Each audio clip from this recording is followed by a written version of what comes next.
UFC 260, Saturday at 10 p.m. Eastern. Buy it on ESPNplus.com/PPV. The prelims start at 8 p.m. Eastern on ESPN and the ESPN app. We miss going to the games we love and celebrating with those closest to us. But we have reason to hope, and the ball is in our court. Wear a mask and keep a social distance. Vaccines are rolling out. Get informed. Talk to your doctor. The vaccines are safe, effective, and free. So let's do our part to protect each other and get back in the game. Visit GetVaccineAnswers.org so you can make an informed decision when COVID-19 vaccines are available to you. Brought to you by the Ad Council and the CDC. You're listening to ESPN Pensacola, 1330 AM, 99.1 FM. All sports, all the time. WEBY, Milton, Pensacola. Ladies and gentlemen, can I please have your attention? I need all of you to stop what you're doing and listen.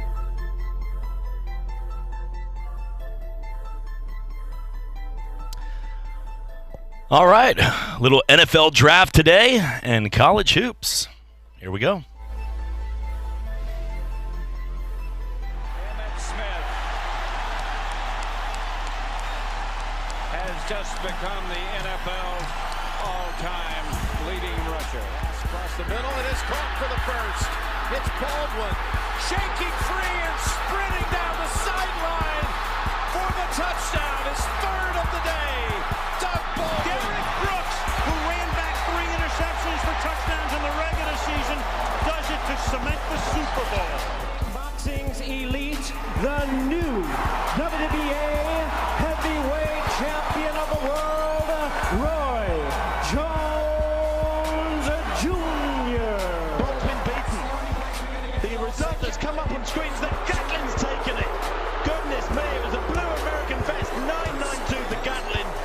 992 by the American champion to take gold. Another Watson is wearing a green jacket at Augusta. And this time, his name is Bubba. Scores on a 34-yard touchdown run by the Doak Walker Award winner, Trent Richardson, who broke a lot of Emmitt Smith's records back in Pensacola, Florida.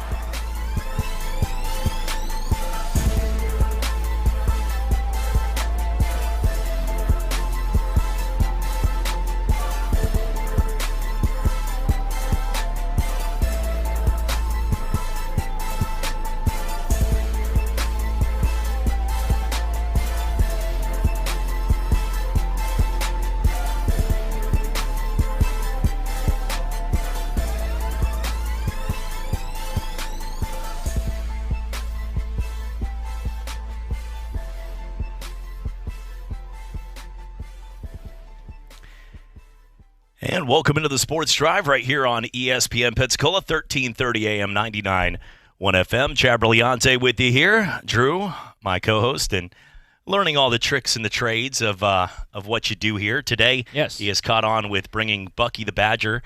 Is that a bobblehead? It doesn't look like a bobblehead. No, okay. It is just a mascot statue. Okay. See, any type of paraphernalia or anything that we can add is always great. This is almost like, at one point, it was like my thrift store of a lot of stuff. At one point, Brittany told me, hey, you need to bring some stuff over to the Goodwill, and it ended up being here. Like, there's the LSU Cancer Bear over there. Okay. My daughter's footprint is somewhere in here that she did as art. There is multiple things. Now, this actually looks more proper in studio, and us being on TV, people can also see that on Blab TV, but now we've got the Wahoos and UWF and Pensacola State, and thanks again to Davis Allen, because he's the one that got all this stuff together, lassoed it up, talked to some of the ADs, and we got this stuff. But for a while, I mean, pretty much we had athletic director banners up here from like Southern Miss and Nashville Sound posters. I mean, we had everything rolling in here, so that Bucky the Badger will fit in perfectly with our scenario. But how's your day going? So far, so good. Yeah, it's it was sunny when I walked out. I was talking to some people like, I wish the weather would be better, but it was sunny for a little while, and of course the clouds have started to come back in a little bit. But yeah, the day is going well. How about yours? Okay, it's been one. I feel like I'm 100 sometimes. Like I should be on one of those hover around commercials with a granny, like on the Grand Canyon. But today has been that kind of a day. As some people know, listening and stuff, I got it's a little bit of a heart situation. Not like, it's breaking my heart, man, my team's not winning, but actual heart situation. But it's been a tough day overall today. But it's going to be good. We're here. We get to talk sports. I know you want to do an extensive breakdown of Northwestern and Louisville right now in women's college basketball. So let's make it happen. Come on. Who wouldn't want to talk about who wouldn't want to talk about Northwestern and Louisville? Now, so I also found out today you hate. Is that an appropriate word to use? Notre Dame? Is that? Oh, this man. conversation just happened outside with Jeff. Jeez. All right. Okay. The word's spreading already. Okay, so I show he's like, so you're from Indiana? Yes. So you must be a huge Notre Dame fan. Actually, it's almost the complete opposite. No, it's for me, it's more Notre Dame is one of those schools that you either hate or I don't. You're listening to ESPN Pensacola. I don't know if I call 94.5. I don't know if I call where that came from. I don't know if I call it hate or if it's more of just a I don't care for them at all. But it's not Notre Dame the school. It's Notre Dame the football. Basketball, I think it's fantastic. When Pat Connaughton and that team made that run and almost took down the undefeated Kentucky team, I thought that would have been really cool. But for me, it's Notre Dame football, and I don't know if it's more of the fan base as much as it is the actual players of the school. I have no issue with. I mean, the players. It's like it's. For me, it's not hate. Hate is a really strong word. Yes, it is. I don't hate any college. I don't hate any team besides maybe the Pittsburgh Steelers. Sorry, Okay. Jeremy, but I can't stand the Pittsburgh Steelers. No, you don't need to worry about Jeremy. There's about 8,000 people at the bars right now that you have to worry about it. And it's not even like a hate because I just can't. It's more of a it's like a hater type of thing because they're so good that I cannot stand them because they always beat the Bengals, and it's just that like if they're in a random playoff game, I could really care less. Well, Drew, if you're going to hate teams based on your team being Cincinnati, then you pretty much hate the NFL, right? Is that what you're saying? That might be a fair assessment, actually. Listen, I'm a Patriot fan and a UCF Knight fan, which somehow UCF, that has no business being hated, has joined that by celebrating our fake national title and having a parade at Disney. Why not? Right there with Mickey. But we actually put billboards up, which was, I thought it was funny, but obviously it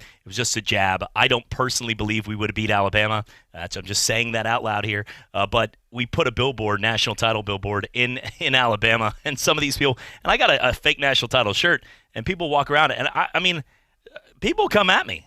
They want like fisticuff coming at me for wearing that shirt, and so now I'm a hated one in SEC country, and the Patriots, and that's enough said. I mean, you don't have to say anything else besides New England Patriots to be like, he's one of those guys. I think the Central Florida thing is more ignorance than it is anything. That to me, it was annoying in a way when people would say, "Oh yeah, we're the national champions." It's like, oh okay. I just like razzing people though, but I mean, see, and some people get really triggered by that. I know that's why I do it. Yeah, some people get so ticked off, and it's like, look.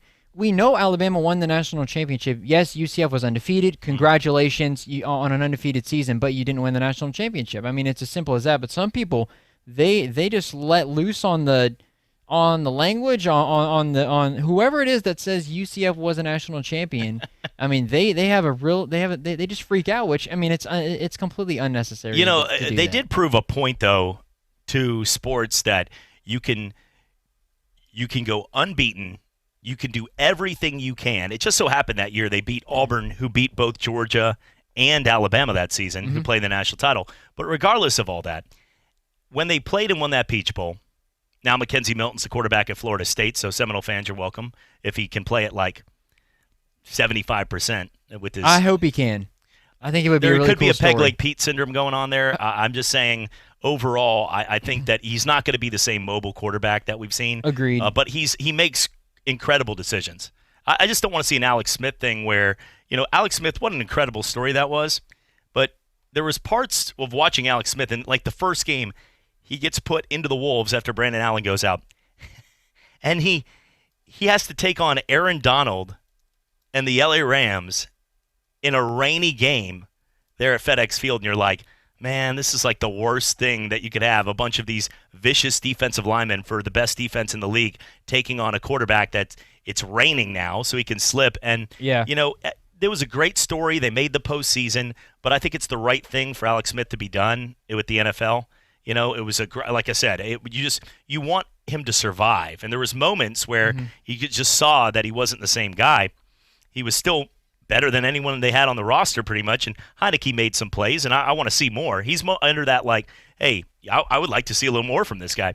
But overall, I hope Milton's still that guy. But to go back to the UCF point, this was a team that proved to all of college sports, like what we're seeing in March Madness, the complete opposite of Loyola Chicago and Sister Jean and these people trying to make a run. They proved that you can have a kid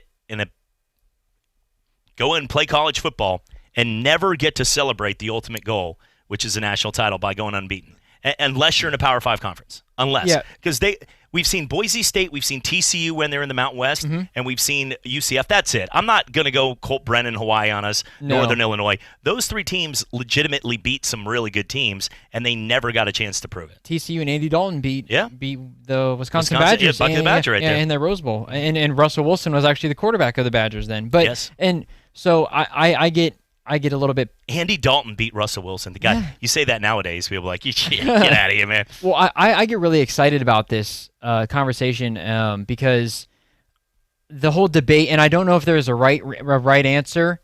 There's a lot of wrong answers for this, but there's not really a right answer on how many teams should be in the playoff. I think a lot of people want it expanded to 8, which I think in a perfect world, 8 would be the number. But like a lot of people have said before, and we see this every single year with the college football playoff, the final decision, there's always going to be an argument for this team should have gotten in, this team should have gotten in, this team shouldn't have been in. I think what would be interesting is they always include the 5 and the 6 in that conversation. I would maybe put 6 teams in there. The 1s and the 2s, similar to a AFC or an NFC side of the NFL bracket, if you will. 1s and 2s get byes. The 3 plays the 6, the 4 plays the 5, and then you figure things out from there. And I don't know if they would do this, but I think it would be really cool if the final 4 games were at neutral site, but the first ones were all at the higher seeds home stadium. But that's I think going too deep down the rabbit hole. But like you said, UCF, did they deserve a playoff spot? I mean, well, the 4 why teams, not? who would you? But I wouldn't have if the 4 teams that year were all deserving. I mean, I think it was Alabama. That was the year Georgia played Baker Mayfield in Oklahoma, and Alabama played Clemson. There's no way that UCF was going to fit into that bracket. Which the only this year, because we've seen a couple of blowouts too. If I'm going to watch a blowout, the argument for me is I would rather see Cincinnati in the game, and if they get blown out, fine. A lot of people would expect that anyways, as opposed to watching Alabama and no offense to Notre Dame, but Alabama, probably one of the best teams that we've ever seen. Jeffy's right here. Jeff, I'm sorry. I'm really sorry to bring it up again. But if we're going to see a team get blown out, I would rather have seen Cincinnati in that situation as opposed to Notre Dame, if Clemson would have lost to Notre Dame again, I think Clemson would have been out because there's no way that they would have been in with 2 wins. I've seen how that happened, and Cincinnati was deserving, I think. But this was one of those years where it was interesting because Coastal was really good. Obviously, they never really got the respect as if you wanted to give them as much respect. I mean, in the Sun Belt compared to the American, where Cincinnati is not that they're a more respectable conference, but they have some better quality teams in there, and Cincinnati was dominant, and they almost beat Georgia. Probably should have beat Georgia in that bowl game too. So this year was a little bit tougher though, Drew. I mean, the COVID year this year, you had San Jose State, who most people wouldn't even know had a football team, and they were in the top 25, and they were undefeated almost until they lost one game, and they end up playing Ball State and getting smoked by like 30 points in Boise. And the thing is, the difference is there are some teams you can watch, and this goes back to almost everything in life with referees we talked about yesterday with instant replay. Like, people are so governed today by what their phones, what the media tells them. Peaceful protests, and you see buildings in the background on fire, and you're like, that doesn't look peaceful. Or, at the same time, things going on where we had a peaceful protest here in Pensacola, and it was done great. I mean, it was at the right there at Graffiti Bridge, was done about as great as it was. Then a bunch of people started to block the bridge. And I'm sitting here going, this is when people use that bridge. And I'm like, that's in the name of what? You're just like, some lady's dog died, actually. She was trying to get to the vet. And the vet was over here in Pensacola. In Gulf Breeze, and she couldn't get there because in the name of this protest, they were blocking the bridge. That's just a crime. So some guy just went and hit some guy and kept going, and they actually charged the guy that got hit, which was hilarious. He had the wrong color socks on, too. But there are some things that make sense, and most people driving by with the peaceful protest said, you know what? Even if I don't agree, even if I do agree, you're doing it out of respect, and we respect that. The block of the bridge was just moronic. So the same thing when it comes down to something like this, you're talking about the teams like Coastal Carolina and some others. People are in that room to make decisions, and a committee should be able to look and say, no, this team passes the eye test. Or I've watched this team play, and they legitimately, like Boise State, they legitimately beat Oregon, went to Georgia and beat Georgia. So those are the kind of things that you look at and say, this team can play with the big dogs. By beating, when Hawaii beat San Diego State to get there, that didn't prove anything except that they never played anything on the roster. And if you had asked somebody honestly, that Colt Brennan team got slaughtered by Georgia in the Sugar Bowl. If you would have put them in the SEC, you would have said them versus Kentucky would probably be a pick or a game like that. And you're talking about the 8th or 9th ranked team in the SEC. Exactly. That's where we need to just use our brains and start to analyze and say, but that did prove that if you're not in a Power 5 conference, it's almost impossible to ever make the postseason. For sure. And to me, I am as much of an eye test person as, your schedule is. I think the part of that is influence schools like maybe a Cincinnati to create tougher out-of-conference matchups because they feel the need to prove, hey, we can legitimately compete with these guys. We'll prove it to you by scheduling these out-of-conference opponents, which, and to get into the scheduling aspect,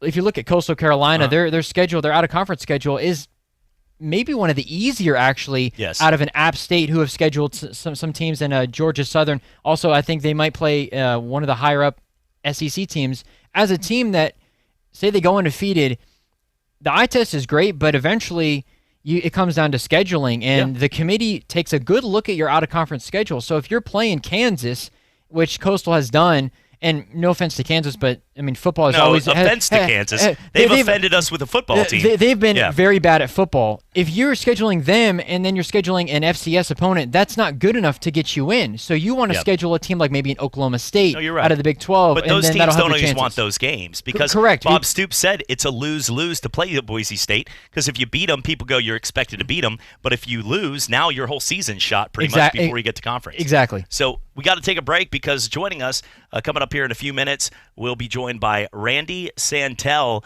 who is taking on a burger challenge. Now, I had a chance to interview Joey Chestnut, but he is on the TV networks and chance 100 ounces, and we're going to interview him. The Burger Battle by the Bay at Sammy Barker's, and hey, Joel called me and he was like, you want him? I'm like, anytime I can talk to a professional eater, like this is like the coolest thing. Any guy's like, dude, what you do is awesome. So you can eat all that and do it again the next day and get paid for it. Yeah, sign me up. We're coming back for more. It's the Sports Drive on ESPN Pensacola and on Blab TV.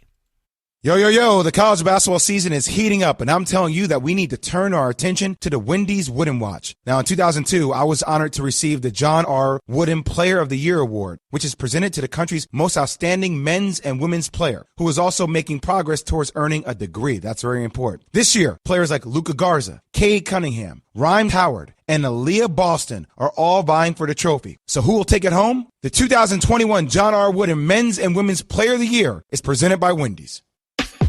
Wendy's is serving up the hot breakfast of your dreams.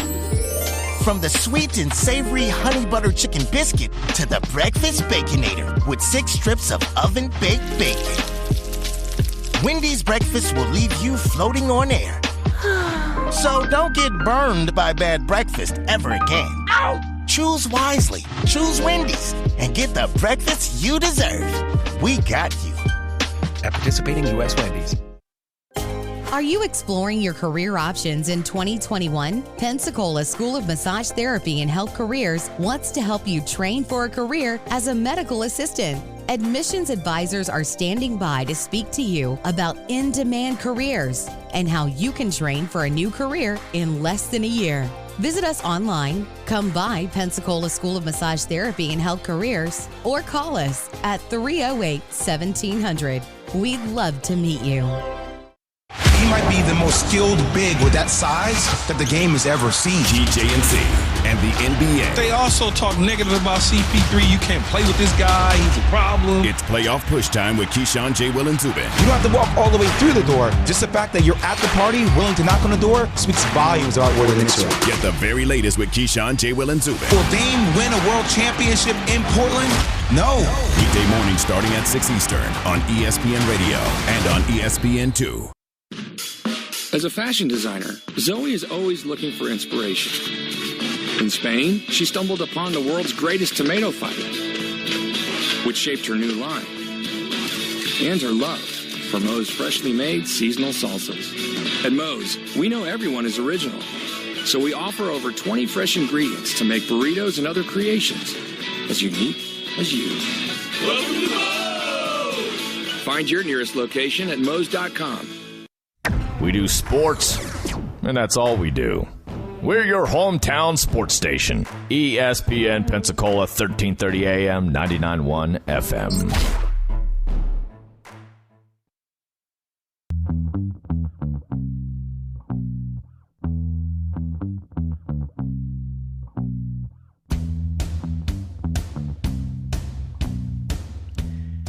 And welcome back. Sports Drive on ESPN Pensacola, 1330 AM, 99.1 FM. Simulcast on Blab TV. Chad Brillante with you here alongside Drew, having some fun with you on a Wednesday afternoon. I did talk to Gene Stallings today, legendary Alabama coach, and he's got some things going on that he has to deal with around the ranch, so he will be joining us next week. He's 87 almost, and he can do what he wants to do. He's still out there working on his ranch. More important out there if he's going to do it. But joining us now, special guest as tonight, the Burger Battle by the Bay right there, food challenge at Sammy Barker's. I've had a chance to interview Joey Chestnut once, but this is my second time interviewing a professional eater as Randy Santel joins us here on the phone. And Randy, I'm seeing the picture of you in this burger right now. How many minutes did it take to finish that thing, or was that just for show? Because I feel like you could probably take that down quicker than the rest of everybody at Sammy Barker's. Hey, thanks for having me on the show. And I think you're talking about, is that the one with like 16 burger patties on it? Yeah, a ton. It looks delicious, though. Yeah, we use that for our promotion sometimes. That was actually in Melbourne, Australia. I did it back in 2017. That's actually my favorite food challenge I've ever done because it was on my 31st birthday, and I beat the previous record by like 12 seconds. It was crazy. There was like 250 people there. I think it was like 17 minutes that I finished that. It was 16 half-pound burger patties. It was crazy. No, so we talked earlier today for a few minutes, and that was the first time we've caught up. But I'm infatuated by this. I watch all the competitions. Eric Badlands Booker, the Coney hot dog eating competitions. My wife always said it was gross, but I was like, yeah. I think most guys are like feel the same way. No, but it is gross. I mean, when you're dunking hot dogs into water, that is pretty nasty. It is. Thankfully, with food challenges, I don't have to do that. But I think, Randy, if any guy walked up to another guy and said, hey, dude, I just finished about 75 hot dogs in 10 minutes, you'd probably get a high five. Oh, yeah. No, I mean, hell, saying that you finished 25 in 10 minutes, that'll usually get you a high five. There's only one Joey Chestnut, that's for sure. That's right. And what people don't understand is those 75 hot dogs would have cost him actually $8.2 million if he was at Fenway Park or at Yankee Stadium if he just bought them. But, Randy, what is one of the things you said you travel? Do you get to go to all around? I know tonight you're going to be there at 6 o'clock for the people that want to watch. It's the Burger Battle by the Bay over at Sammy Barker's, and this is going to be awesome. So 6 o'clock right there off Davis High, or off of a 9 Mile. But, Randy, you said that you traveled to Australia. Do you get to go to competitions all over the world? Yeah, I've got the most food challenge victories in the world. If I win tonight, it'll be win 967. I've got food challenge wins in all 50 states. I just got one in Turks and Caicos earlier this year. And then I've got wins in 37 countries as well. So I've been doing this for 11 years now. We've got 1.3 million subscribers on our YouTube channel and then 1.4 million through Facebook where we post all the videos. So it's been a very fun career. I'm actually in the process of becoming a registered dietitian. So I'll be converting all my social media in 2023 from professional eating over to helping people with nutrition and weight management. So lots of fun, lots of traveling. We've been in Florida since February 1st. We've just been doing food challenges all over the state. It's been a great time. Great to be here in Pensacola. Hey, yeah, Randy, what moment was it, I guess, in your life that you knew? Of course, I mean, everybody likes to eat. What moment did you know I wanted to become a professional eater? This is what I want to do with my life for a little while. Most people that get involved with competitive eating, it's just either by a dare or just by accident. I won a Men's Health magazine-sponsored body transformation contest back in 2010, and I got a trip to New Zealand to appear on the show Spartacus. I don't know if you've ever watched that on the Stars Network, but yeah. After competing in that body transformation contest, my buddy invited me to celebrate by doing a team 28-inch pizza challenge with him in St. Louis, Missouri, where we're both from. And we ended up doing that. We finished it all. It was like 11 pounds in 48 minutes. We won, got the pizza for free, and then got a check for $500. And so everything kind of started from there. A month later, I did an 18-inch deep dish pizza that nobody had been able to complete. I did that and won $450, and then I've just been going ever since. It's been 11 years now.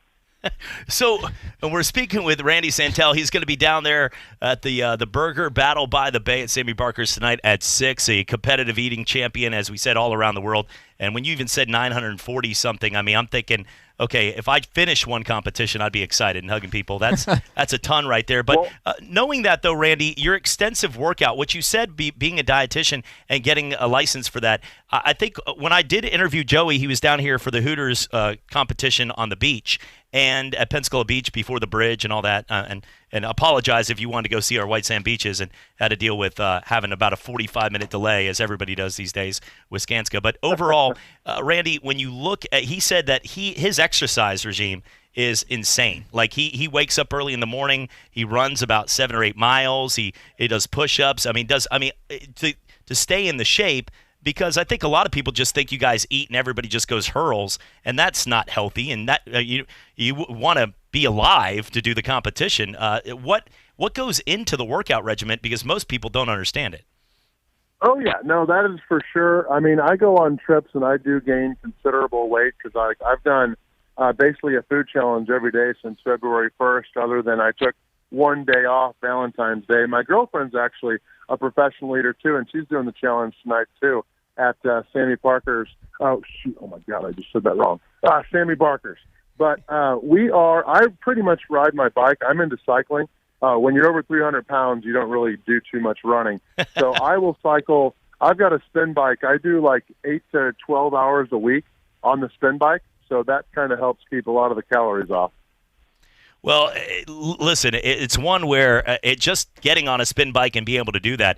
See, with my ADD, I loved a game, and I think Peloton came out with it, but I liked, there was an old bike game in Orlando that I actually was losing weight by traveling like different places, like on the Tour de France and other things. So it kept my attention. I was like playing a video game, but I was actually doing exercise. Like when you'd go up the mountain, it would get a lot harder to ride. And then, and folks out there listening, like, dude, you can get these everywhere now. This was 2000. So this was 20 years ago when this came out. But if it can get my attention off, Randy, I have a hard time walking up the stairs these days, but I can go play a 4-hour basketball game at the Y and not even know I ran 9 miles. It's just, if it keeps your attention off. So like what you're saying, not everybody likes to run for no reason. And the people that just say, put some music on, it's fine. I'm like, no, it's not. You're right with cycling, because it really is a game. Because, I mean, nowadays they've got heart rate monitors. You can get a power meter for your bike. You can kind of know how hard you're going. It's kind of a game of playing with your heart rate. You know how fast you're going and how hard you're working. So, yeah, that definitely keeps my attention. If I'm walking, it's usually because I'm just walking lightly while responding to Instagram or something like that. So it's a lot more efficient to be biking as well. Now, Randy, are the burgers supplied by Sammy Barker's? I'm assuming here today, because Joel's a friend of mine and a big New England Patriot fan, and we actually have done the Super Bowl parties there when sadly we lost to Philadelphia, and you had Eagles and Cowboy fans hugging each other. It was just gross. But overall, when it comes down to it, Randy, is there any are the burgers going to be there from Sammy Barker's? Oh yeah, definitely. Yeah, those are good burgers, right? Yeah, it's the Battle of the Bay. It's the burger that they won with. I guess there's like a bacon jam, which and onion bacon jam or something like that. But yeah, we've got to eat 10 of those. I think going to be in an hour. I'm going to go first, and then my girlfriend Katina eats kilos. She's got quite a bit of social media as well, YouTube and Facebook, but she'll be doing the challenge after me. That'll start probably at like 6:45 to 7. So you can watch it live? You guys will be live? Actually, tonight we will not be live because I had a video post on my social media today, so we're not able to go live. But the video will post in a few weeks, and people will be able to watch it there. You know, it's funny because we're live on TV, but sometimes I'll get a call downstairs and they'll be like, hey, you know, don't promote other people to go to other sites. I was like, please, people are going to pick. If they've heard my show and this spiel 100 times, I could watch somebody eating 100 pounds of burgers, man. Sign me up for that right there. But well, a lot of people appreciate when you're promoting others, too. I mean, we promote other eaters all the time. Hey, go check out their videos and stuff like that. Most of the time, people appreciate that. If you're too selfish about it, especially nowadays, people frown upon that. Well, and that's why I always do my due diligence. I have like a 42-ounce Woodford Reserve in front of me at every show to promote them, and the people just don't understand it. I mean, I always just try to make amends with Jack Daniels. A lot of friends of mine out there, but there you go. Everybody grow together. That's the thing. Well, Randy, before we let you go here, I had to ask you the question: what is one food that you love the most in competition, and one food you will not compete in? And another question would be after this follow-up: what is your favorite sports team? I enjoy burgers a lot, but I know specialty hot dogs are some of my favorites, as well as tacos. Anything where you can eat it pretty fast and you don't have to chew too much. Pizza is always great, especially if there's a lot of toppings. So what was another question? And then what is your favorite sports team? My favorite sports team? Ooh, I'm from St. Louis, so can't say the St. Louis Rams anymore. Anybody cheering against the Los Angeles Rams, they're my favorite team. Well, that's you know, you would have to find a fan of the LA Rams to boo, though. You know, usually it's just the other fans, like the Pittsburgh Steelers, will probably take over when they go there. Did you hear about the guy that got fired, actually? A PA guy got fired for the Chargers when they played in Los Angeles because he was playing Here We Go Steelers, their chant, on the PA system for a home game for the Chargers because it was like 90% Pittsburgh crowd. I'm like, okay, even though that's probably, you know, entertaining the guests that you see, you're employed by the other team that you're playing their fight song. Don't bite the hand that feeds. Yeah. No, so that guy was fired. But overall, Randy, this is going to be awesome. Randy Santel joining us here, professional eater, joining us, the Burger Battle by the Bay. There at Sammy Barker's tonight. 100 ounces of food in this picture right here with the burger, and we're looking forward to 10 burgers. Yeah. It's going to be yummy. I'm looking forward to it. They got great reviews, so it's going to be a good time. We'll get to stretching. We've kept you long enough. Hey, Randy, appreciate it and looking forward. Maybe we'll do this again. I've got your number. Stay in touch. Anytime you got a competition around the world, we'd love to hear. No, that sounds great. Yeah, feel free to contact me anytime, and thanks everybody for listening. Well, and if you need a cheer me on guy in like New Zealand or something, I'm really good at that. All right, that sounds good. You're like, I got my wife. I don't need you. I think I'm good there. So, Randy, have a great one, buddy. All right, you too. Thank you. All right, appreciate it. Randy Santel right there joining us, the Burger Battle by the Bay at Sammy Barker's tonight. Look, the picture alone, I feel like I'm full from looking at it. It looks really good, though. But at the same time, you know that burger looks delicious right there. You know that about a couple patties in, you're going to probably hit your limit when he's just getting started. I mean, people like to eat food, but from what he talked about he does, I mean, he's traveling the world, eating professionally, having a great time. What a life he is living. That right there, yeah. And it's incredible. And like you said, they put on weight, but these guys, they work out. Yeah. To a point where they keep themselves, like Michael Phelps, how many calories he burns? Have you ever seen? Yeah, I think he had to eat, eat 10,000 calories a day? What was during his workout? Well, if you ever seen Michael Phelps as well, he probably has. He's swole. Well, he's definitely has a reason to eat a little more too, you know, maybe I'm just saying.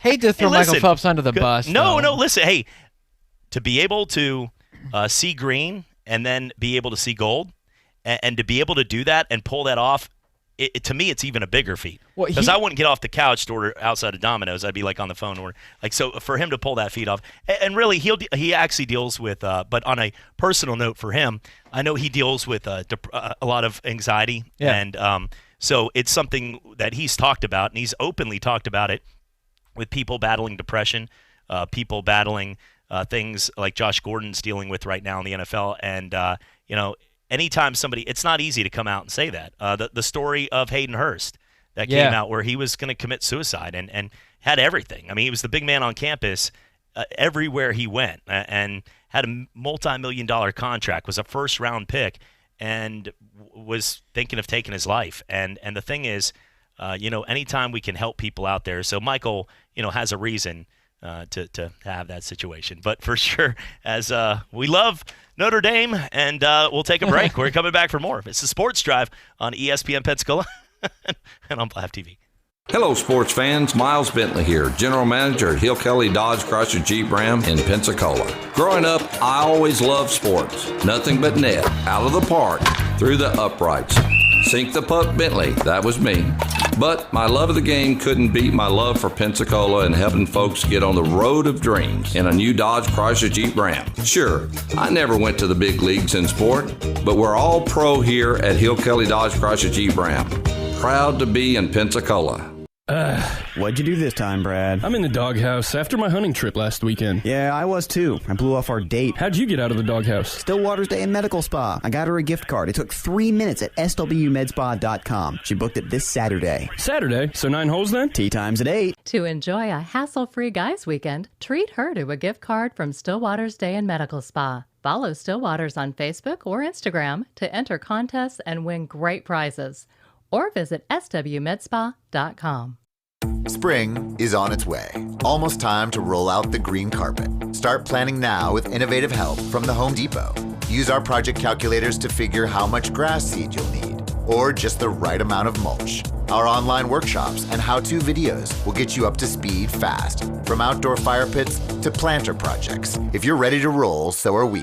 Download our mobile app to get started. Bring on spring with help from the Home Depot. How doers get more done. I'm Troy Rafferty, and many of you know about my love for sports and my longtime support for our local high school athletes.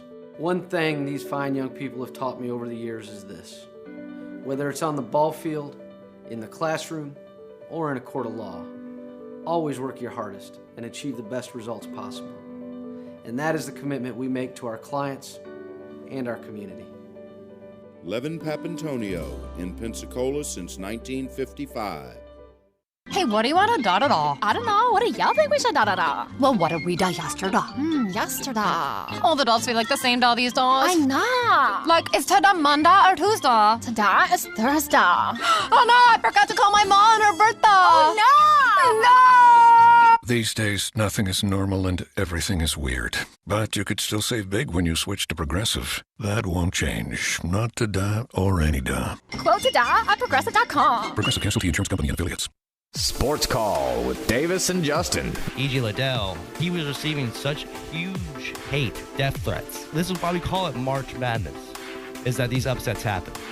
Is it a reason that we should go attack a player who's 20, still living out his best years of life and his athletic career, that we need to go just blow him up and just say these absolute horrible things to him? No. He's a human. 11 to 1 every Saturday on ESPN Pensacola, 1330 AM, 99.1 FM. Hey, this is Jay Williams. You're listening to Sports Drive with Chad Brillante on ESPN Pensacola, 1330 AM, 99.1 FM.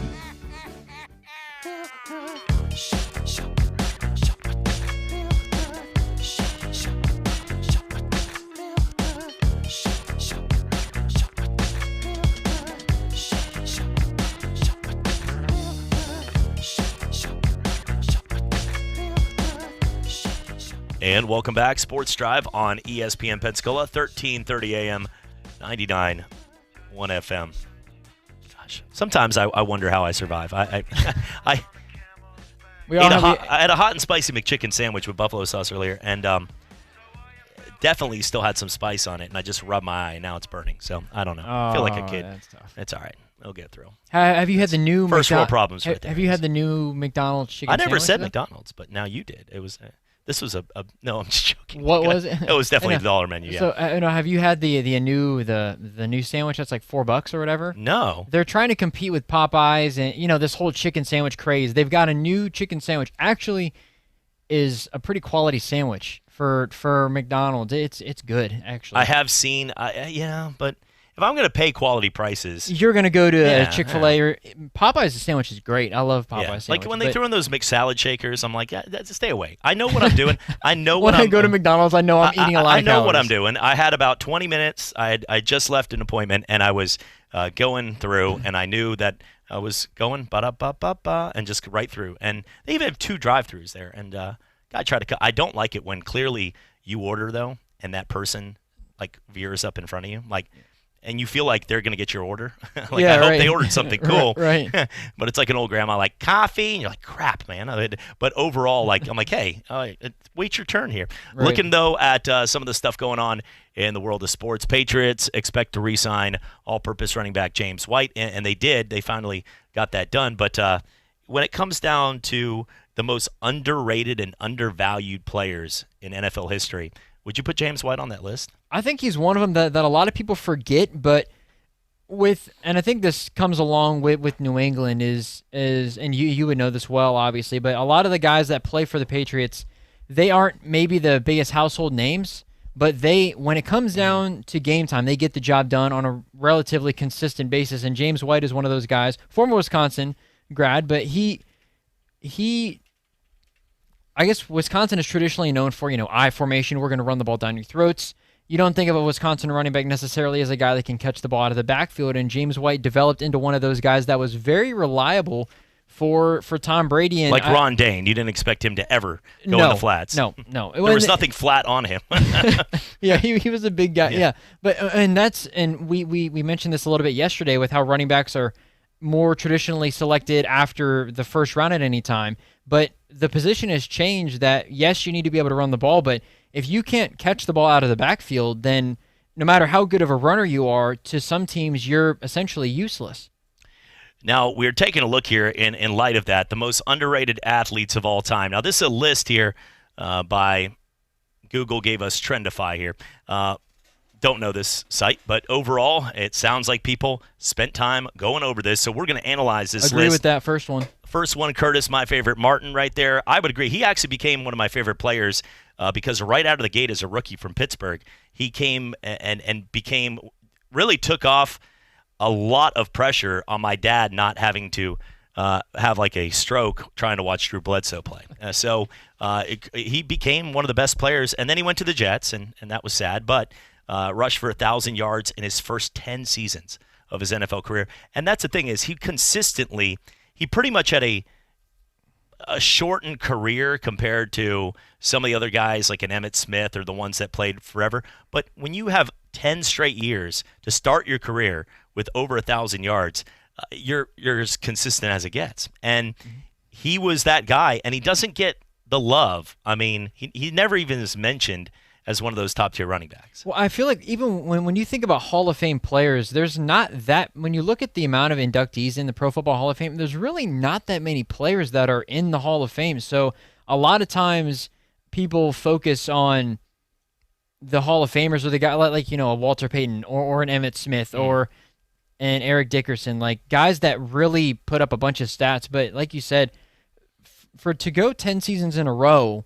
with 1,000 rushing yards consecutive, that means that you're not injury prone because you stay relatively healthy. You're a really solid back because you are able to run for 1,000 yards, and some people don't quite get the recognition they might deserve. But if you look at, especially if you talk to Jets fans, they probably love Curtis Martin and think he's one of the most underrated players ever. Next one on the list is Dennis Johnson. A lot of people might not know, but he was one of the best defensive guards back in the day in Boston.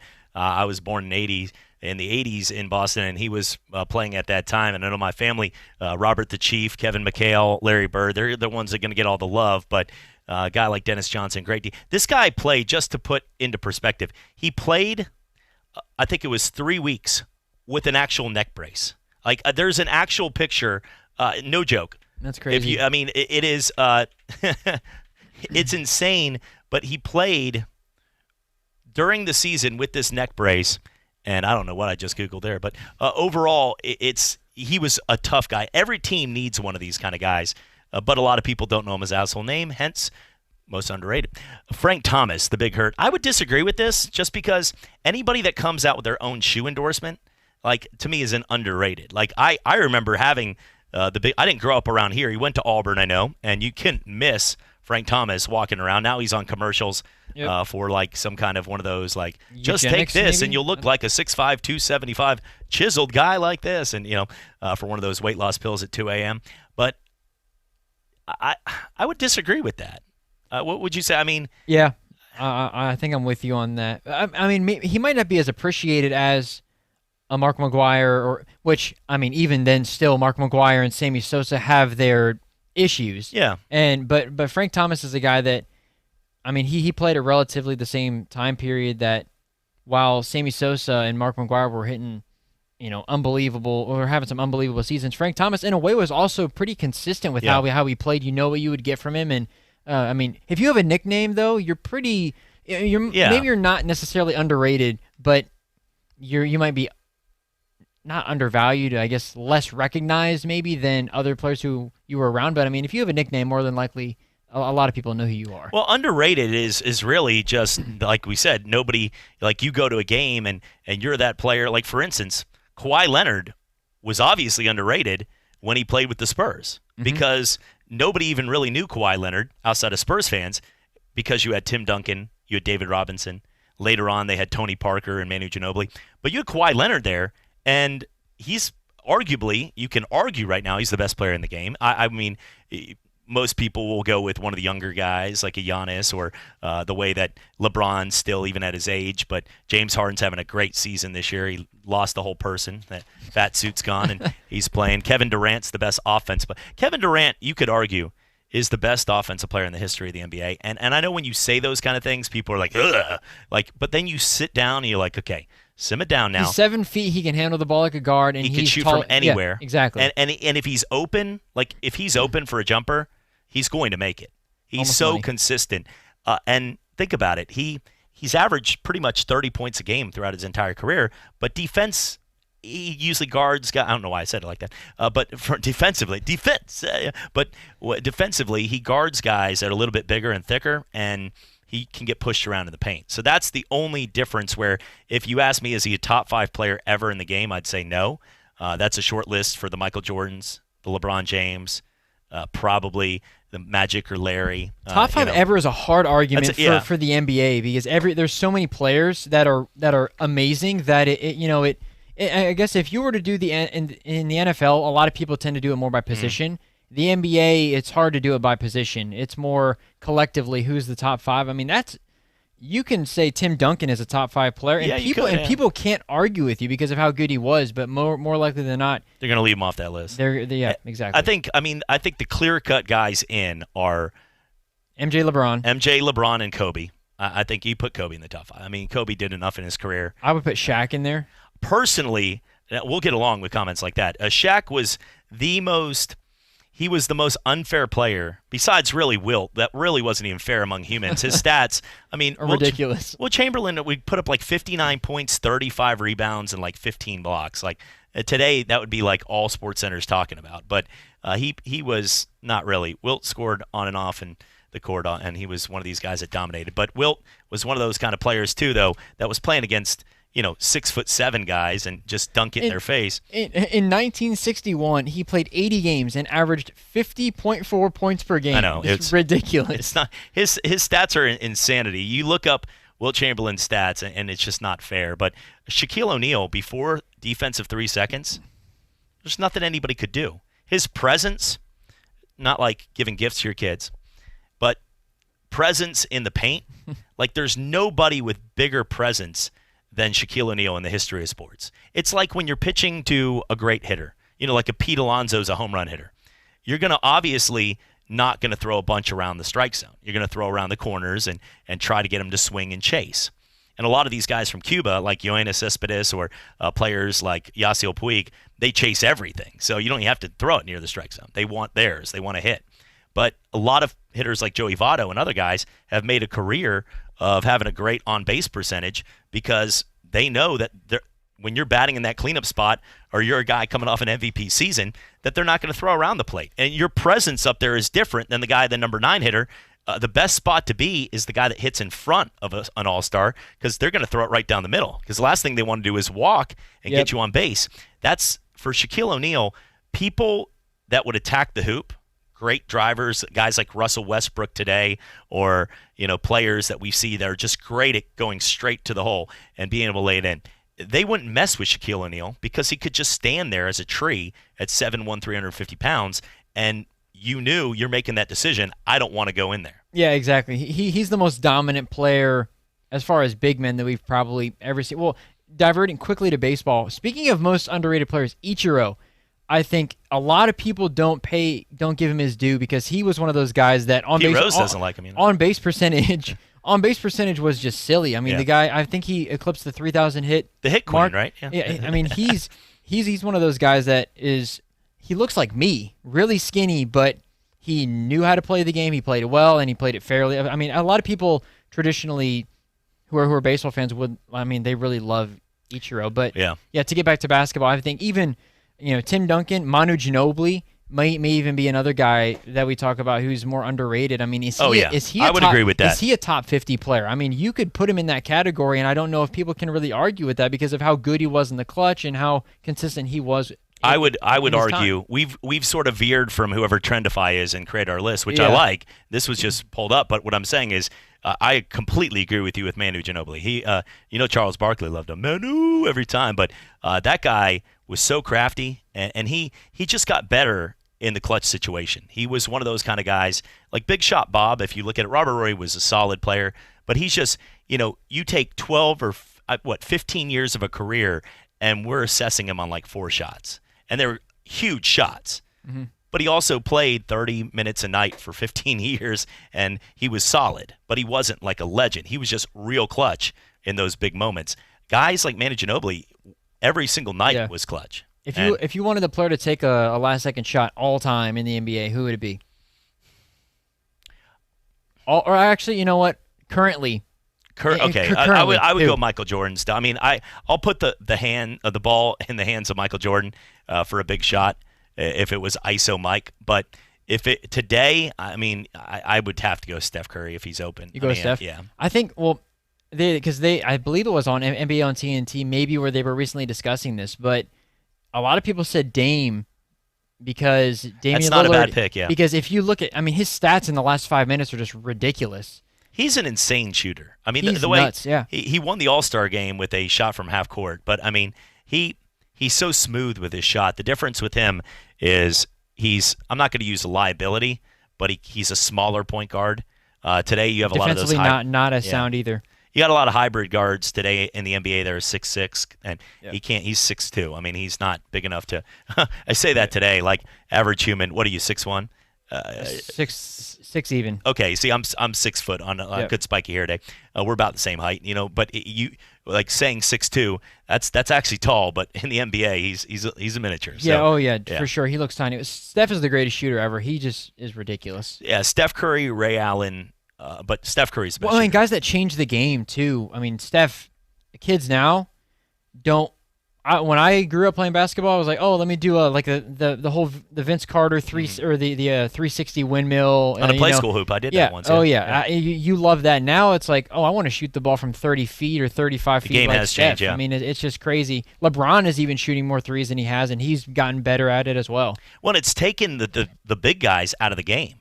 I mean, unfortunately, for the most part, yeah. I mean, that was a fun. I think everybody misses like when Patrick Ewing and Hakeem Olajuwon or David Robinson versus Shaq, and some of those matchups back in the day, the old, Bill Russell versus Wilt, or Kareem battling out there and going up with the chance to guard, Elgin Baylors of the world and all these players. I miss the post one-on-one action where the crafty moves, that's gone from the game. I mean, it's completely out. Even the big men today, that's like 7'1", a Marc Gasol or a Brook Lopez, they shoot threes. Jokic is. He's to me. Joel Embiid is as close to a Shaq or a traditional big man as you're going to get, because I think he's like a Hakeem to me. He's so good in the post, and he can shoot outside. But Jokic to me he's one of the most enjoyable basketball players to watch because he can do everything. I mean, he's in the top 5, I think, still in assists in the league. It looks so bad though when he doesn't do it right. That's the thing. Correct. He has the type of game, and I was unorthodox. So when you weren't, I was a sidearm pitcher. And the thing was, if I wasn't on, it just looked like a crappy guy that doesn't know how to throw overhand and just swirling it, that's hitting the fence, and you're like, what's this guy doing? But the difference is, if you're one of those kind of unorthodox kind of players, when it's working, it's great. When it's not, Young Kim, the old reliever, like when it's working, he wins World Series. When it's not, he's getting benched and has like a 20 ERA. And for a guy like what we've seen from the Joker, I mean, he took out Kawhi Leonard and Paul George last year in the playoffs. Jamal Murray was incredible, and Jamal Murray was incredible. He isn't having the greatest of years, I guess. Jokic is, not to say he's carrying, but I mean he's the reason why they're doing as well as they are to this point. Well, he's also got to watch, like tonight, as Randy will get ready for that hamburger eating contest. Joker needs to watch his calorie intake as well, because he can get a little bit on the the belly fat side there. Have you seen pictures of him when he's younger and when he's a kid compared to? And it's always funny to look at players when they were kids compared to. He's got a little Campbell's Chunky Soup going on there. He's got a little extra baggage. Okay. Hey, listen, James Harden, 2 weeks was gone. Oh my gosh, yeah. I knew that kid. All right, let's go ahead and take a break. We come back for more Sports Drive on ESPN Pensacola and on Blab TV. It's time for some straight talk.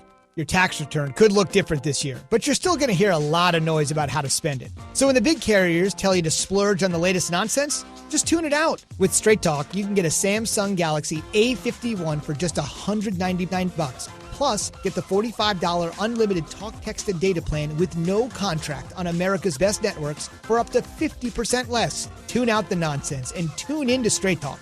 Straight Talk Wireless. No contract, no compromise. Bowling is a sport that will last you a lifetime, and at Cordova Lanes on Airport Boulevard, every night there is something exciting happening. Like on Tuesday and Thursday, it's penny a pin. Bowl 100, pay $1. Or how about starting your weekend off right by reserving a lane for just $25 at Moonlight Bowling. Enjoy a fresh-made pizza and the lowest pitcher prices in Pensacola. So what are you waiting for? It's time to roll your way into Cordova Lanes and experience fun like never before. The Wendy's restaurant in your area has issued a major bag alert. Major bag alert. The bacon double stack is back in the biggie bag with fries, nugs, and a drink, all for just $5. The following are to be expected: joy, disbelief, inability to think about anything else. This deal is effective immediately, and it's only at Wendy's. Major bag alert. Bag alert. Major biggie bag includes 4-piece nuggets, small fry, and small drink. U.S. price and participation may vary. Today, pros have to do whatever it takes. The Home Depot is here to make that easier. We've got the products you know and trust on our app, delivery options to get what you need exactly where you need it, and a delivery tracker that keeps you up to date on the status of your order, so you can keep doing what you do best, whatever it takes to get the job done. The Home Depot, how doers get more done. You run a business and you need better wireless. 3 words, no more compromise. With the T-Mobile Business Advantage, you get the largest 5G network, award-winning customer support, and insanely great value. No trade-offs. Right now, get up to 90 days of unlimited free on business plans when you switch via bill credits. Stop in to find out more. Plus taxes and fees for some plans. Complete port within 60 days. Customers over 50 gigabytes per month have lower speeds during congestion. Video at 480p unlimited on our network. See T-Mobile.com for 5G devices coverage and plan details. Attention collectors and investors, coins, sports cards, and racing collectibles on Highway 98 in Gulf Breeze has one of the largest sports memorabilia collections in the area. You can also buy, sell, or trade your collectible items from gold and silver to Hot Wheels. Shop from home by browsing their inventory on eBay with the username Mikey2. That's MIKEYTOO. Or like them on Facebook. Buy, sell, or trade at Coins, Sports Cards, and Racing Collectibles. The place to go to collect for fun or invest for profits. The latest sports news is at ESPNpensacola.com and on Facebook at ESPN Pensacola. Plus, watch Chad Brilliante, Coach K, and Sports Call live on our exclusive YouTube channel, ESPN Pensacola 1330. The Sports Drive with Chad Brilliante. Talk football with Coach K. Sports Call with Davis and Justin. We are Northwest Florida's home for local sports talk. ESPN Pensacola 1330 AM, 99.1 FM. The teams, the games, the fans, the local talk. This is ESPN Pensacola 1330 AM, 99.1.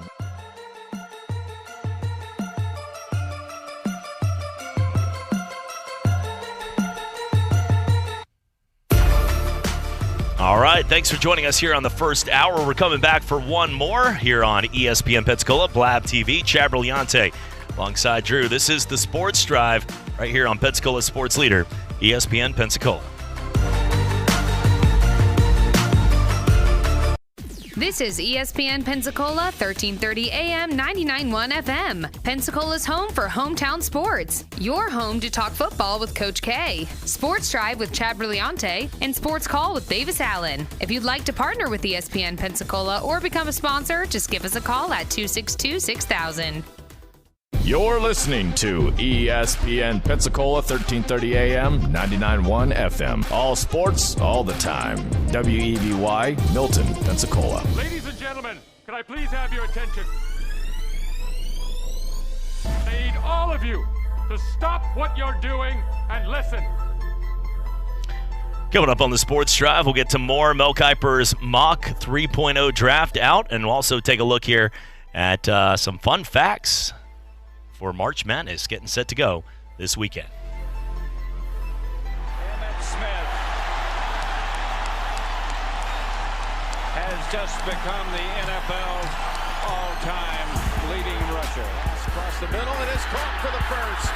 It's Baldwin shaking free and sprinting down the sideline for the touchdown. His third of the day. Doug Baldwin. Derek Brooks, who ran back 3 interceptions for touchdowns in the regular season, does it to cement the Super Bowl. Boxing's elite, the new WBA heavyweight champion of the world, Roy Jones Jr. Baldwin beaten. The result has come up on screens that Gatlin's taken it. Goodness me, it was a blue American vest, 992 the Gatlin, 992 by the American champion to take gold. Another Watson is wearing a green jacket at Augusta. And this time, his name is Bubba. Scores on a 34-yard touchdown run by the Doak Walker Award winner, Trent Richardson, who broke a lot of Emmett Smith's records back in Pensacola, Florida.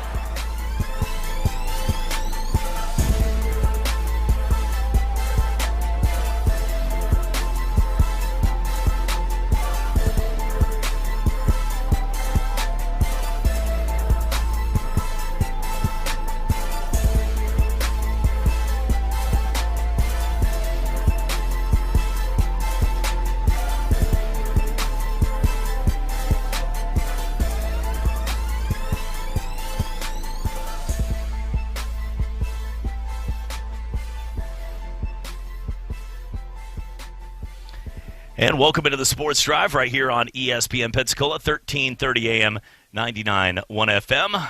Chad Brilliante alongside Drew and Bucky the Badger, now joined here on Blab TV as well. And you can see, yeah, there it is. We'll get that thing going right here. Yep.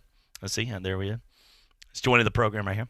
This is the part of the show where people on radio say, "What are they doing right now?" But it's a classic. Now that thing looks like it could do some damage. I don't know why my brain is going here to some movie where like the guy gets mad and then he just crushes him over the head and he's like, I get guess like a you Clue could do movie. that. But this thing looks, it's too light. Never mind. Yeah, it's not stone. It's just I don't even know what it's actually made of, but yeah, I mean, not that I was like touch it. I was like, yeah, I'm not going to use it. Testing it out. Never mind. We're good. We're good. Right. But we just had Charles call from Andalusia, and Charles, appreciate the call. And he was talking during the break about Robert Ory and Big Shot Bob. He played at Alabama. And, this is a guy that right now Alabama legitimately could win this tournament. At one point, I watched Alabama play Oklahoma this season, and it wasn't one of their best games. They lost. But Oklahoma's a team. Alabama's a team that when their three-point shooting is on, they can beat anybody. And they've got a coach that is one of the top coaches in the game. Sometimes you look at accolades, like Coach K or John Calipari or the folks who have won, Lute Olson's of the world. But when it comes down to just talking about the best coaches and the X's and O's, he's up there on that short list. Now, there's styles like what we saw from somebody like Tony Bennett that always is going to sort of lull you to sleep and always probably gets the most out of his players, like your doppelganger right there in Cal Guy. But overall, it's one that you look at the way Nate Oates has taken this program that wasn't even making the tournament to now having a chance to win it all. They've got a game coming up here where they should win. UCLA's playing good basketball, but if you sort of have to sit back and simmer down and realize the competition level of who they played, and they just dominated Abilene Christian. Mm-hmm. They beat a BYU team that I think was getting was a little bit overrated to me. They were okay. Harms was a big guy inside, but they weren't a great team this year. And then they were down to Michigan State throughout most of the game and came back and won, but Michigan State wasn't that good this year. They were a 12-loss team in a Big Ten that is showing it wasn't as good maybe as people expected. So you look back now and you say, okay, you have to compare them. I think Alabama ends up winning this game. But it comes down to the three-point shooting. And Robert Ory, proud Alabama alumni right there. Yeah, it's really interesting because teams that are so good from the three-point line, like you said, if they're knocking down their threes, they can beat anybody. But if they're not, they can maybe lose to anybody. So, and it's always tricky when you have a team that lives and dies by the three because – it's if you're on, you're on, and if you're not, then anybody can beat you. And I think UCLA are a team that's good enough defensively, obviously with that Mick Cronin style, that it's a lot tougher for a team like Alabama maybe to get those open shots. Let's go to the phone lines. 850-623-1330 is the number. Caller, who's this? Hello, this is Justin Moore. Hey, how are you doing today? How you doing, sir? I'm doing pretty well.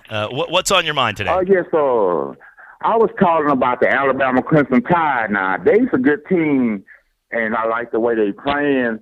I'm trying to see, do they still might have a chance to win it, even though Gonzaga's still in it?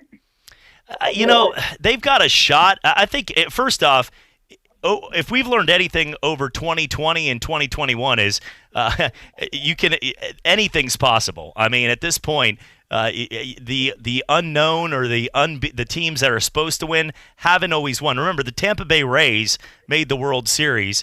You had Tom Brady go to the Tampa Bay Bucks, and the Bucks won the Super Bowl while the Patriots didn't make the postseason. So it's been a year of things that. So I'm never going to rule anything out. But at this point, no. What I say, if you had to ask me, if Alabama's playing Gonzaga, who I'd take Gonzaga. And based on the lines, Danny Sheridan of USA Today was talking about that. And if they played today, Alabama would be a 8.5-point underdog to Gonzaga. And that's actually giving them some credit because they're like a 13-point favorite over Creighton.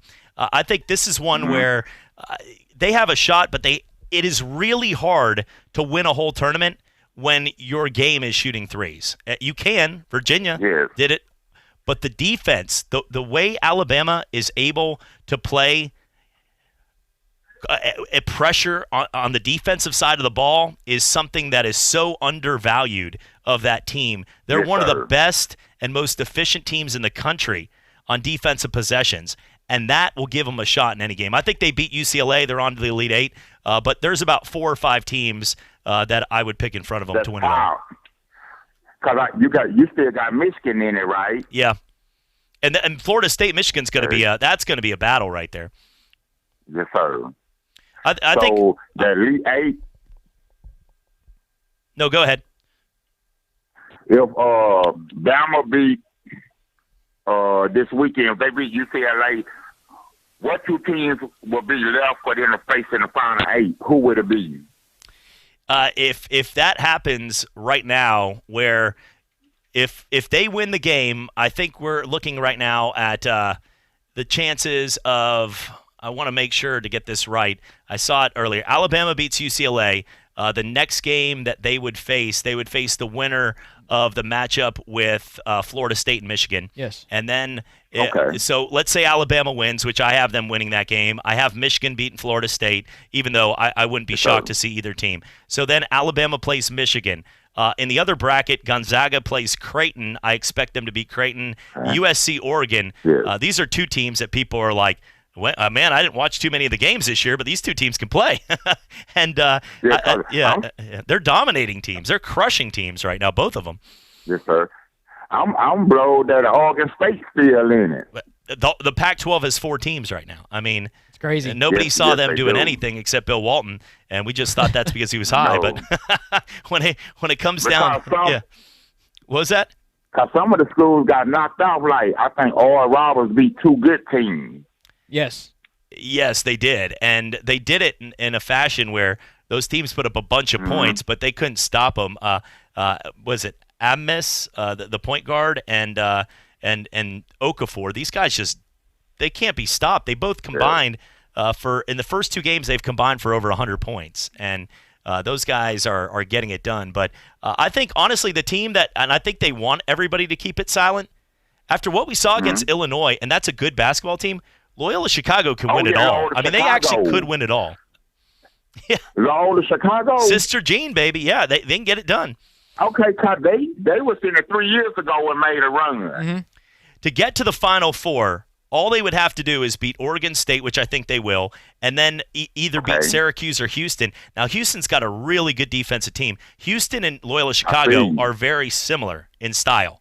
They're not oversized inside, even though Krutwig is fun to watch, but they play great defense, and they have great shooters on the outside. They don't beat themselves. But that Syracuse, Buddy Boeheim, but still, if you had to pick a bracket to sort of come out of, like Baylor, I think will beat Villanova, even though that's not an easy game. But then Arkansas is a legit team. I've said Arkansas's got some good players. They're playing good. Yeah. So I would rather, if you said you had to play either Syracuse or Houston or Arkansas currently, after what I saw with Houston against Rutgers last week, I would rather take on Syracuse or Houston than Arkansas right now. Yes, sir. Okay. Thank you, sir. No problem. Well, I'm glad that we could weigh in here. And Alabama, like I said, I think they beat UCLA. Who knows in this tournament, because everything that we thought was going to happen and seems to be the reverse. But I think that they beat UCLA, and then Florida State and Michigan, no matter what, that's going to be one heck of a showdown. All right. Thank you, sir. All right. Well, have a great day. Appreciate it. 850-623-1330. Let's go back to our phone lines. Caller, who's this? Hey, this is Cletus in Navarre. What's happening, Cletus? Hey, it's just a manic Monday, man, you know. Yeah. You going home to watch some of that women's college basketball? No, I don't watch the women play the basketball. I watch them do the dishes and make dinner, you know. Yeah, I will not concur with that, but overall, come on, Jack. Listen. You know you wear the britches in your family. Well, my Go britches. Ahead, tell us. No, I'll plead the fifth. I'll just go ahead and plead that fifth, the Fifth Amendment on that one, and then no. Hey, we all know where you stand in your household. Yeah, exactly. Like you do with that hair like you do, you got to be in charge of stuff. You know? With this hair, yeah. Unless I'm fist bumping in a Jersey Shore club, it's not really going that far with people these days. You don't walk around like a peacock like that unless you're in charge of something. Only thing it's good for is, Cletus, if somebody got into a bar fight, I can duck like a hedgehog or a porcupine, and it's a complete defense mechanism. As long as you got the gel, you know. Yeah, like this. Just sidearm punch him, just like you're pitching. You know, you sidearm him. One of those neck slashes here with the, but well. Either you're on it. Hey, it's just like baseball. Either you're on or you ain't. You know, you go big or go home, man. Dead or you gonna miss him. Hey, listen, man, I got a little problem here. I'm hoping you can help me out. Somebody needs to investigate Alabama, the whole damn program. Football, basketball, something's going on up there. I don't know what they're feeding them or what they're doing, but I'm telling you, Nick Saban is in charge of this basketball team, and I'm getting real sick of it. I'm tired. They got 2 pro days. Who gets 2 pro days for a football team? Why couldn't they just get it in one? You know why? Because they've got about 40 pro football players that's already playing. That's why. And somebody needs to go up there and straighten that mess out up in Tuscaloosa. Well, something smells. Yeah, good luck. Who are you going to go to? The cops? I mean, we're gonna find out. Well, no, you can't go to the that's cops. what they're in on it. I don't know why I'm part of this with you. Now I've joined you in this charades right here, but I'm just saying, man, you don't get 2 pro days unless something funny's going on. And I know it in my heart of hearts. It ain't got nothing to do that I'm an Auburn graduate. I love Auburn to death. It's just the fact that they're doing something funny. And the basketball has never been a priority until NATO's come, and now he's got some formula from Eddie Saban going on, and we're in trouble. We're all in trouble. Florida, Georgia, Tennessee, all of us. And when Saban retires, we're going to find out where the bodies are buried. You know what I mean? We're going to find it out. I'm telling you. All right. Alabama. Well, there you go. Enjoy it. It's going to be like Chad Bouillante in the 9th inning, struggling just to get out of there. It's either going to be on or off. Well, first off, that is complete false because you'd have to be on drugs to put me in the 9th. That's a pivotal time to put me in the game, and nobody would do that. I didn't make it to the 9th. No, I was the 7th inning in a 13-1 game. That was me. I was great at that. Hey, you got any old videos of your playing days? First off, my college career was 3 pitches. This isn't a joke. It was 3 batters, so I don't have much on tape on that. And frankly, there was not too many UCF 2004 televised games that year as a freshman. But yes, I got some pictures and all. I think my mom still has. I can get those overall. But hey, Cletus, buddy. Cool. Hey, we got a couple calls coming in. You too, buddy. All right, let's go to the phone lines. Caller, who's this? This is Nick from down the street. New York, Nick. I can tell right there. I feel like there's something in here that you didn't like about my Q's comment. I just turned on the TV. Okay. And went scrolling. So crap. Never mind. I was just saying how great Buddy Boeheim was, and never mind. All right. Name me one other team. Name me any team besides Florida State who wants to see Syracuse in the 2-3 zone that nobody can solve after 2 or 3 days or even 5 days. I don't right now. I wouldn't. I think, and honestly, I'm telling you the truth here, Nick. I believe that Syracuse beats Houston. I think Houston is a little bit overrated. I watched them throughout the year, and they're a good defensive team. But their size, they just don't have enough size to be able to compete. And I think, when I say this, they're a favorite for a reason. But I think that Syracuse pulls the upset and wins this one. Houston lost Sunday. They did. I mean, they looked bad against Rutgers. I can't believe. Jesus, how can you lose with 12 points with 2 minutes? Yeah, no matter what, Nick, though, you guys have no shot against the 101-year-old wizard out there. So no matter what, good luck this week because nobody's taking down the Ramblers, you know. Well, that's okay. This is a family-oriented talk show, so we'll leave it at Wait, that. I think you called the wrong number then. This is my Go ahead, go enjoy the rest of your show, and I will maybe I'll see you downtown Saturday night watching the game. Would love to, Nick, and glad you're back, and I hope Biloxi was a good time. Bucks. He was good. I got to cash in all my wins. All right. Well, I wish I could insert the blank on wins, but that did not happen this much this week. So, hey, Nick, have a good one, buddy. Yeah, thank you very much. All right. That New York Nick right there, Badlands Downtown, one of our sponsors as well on there, and just a great overall place. I mean, Drew, you were talking about just moving here. So Yeah. New York Knicks has been a place downtown. He's a huge Syracuse fan. Nick is from up in New York, and he had a whole restaurant down where memorabilia everywhere. Oh, pictures. that'd be sick, yeah. Insane kind of. You got your Bucky the Badger here. He's got memorabilia. It's just the coolest pictures with everybody. Yeah. And it's sort of that spot, like people go to McGuire's or people go, New York Knicks is a staple. You come down and had a chance. Well, Yeah. he has his bar now, Badlands, and it's still got the memorabilia up top. It actually, I look up and you see all these new hockey jerseys he has up there, but it's a really cool place. But Yeah. you wanted to get into the local scene and things like that, a great place to stop by. That is the place to go then. Okay. Yeah, and it's a sports bar. I mean, there's a lot of places that are sort of mixed, but it's a sports bar. You go there, you're going to watch the games.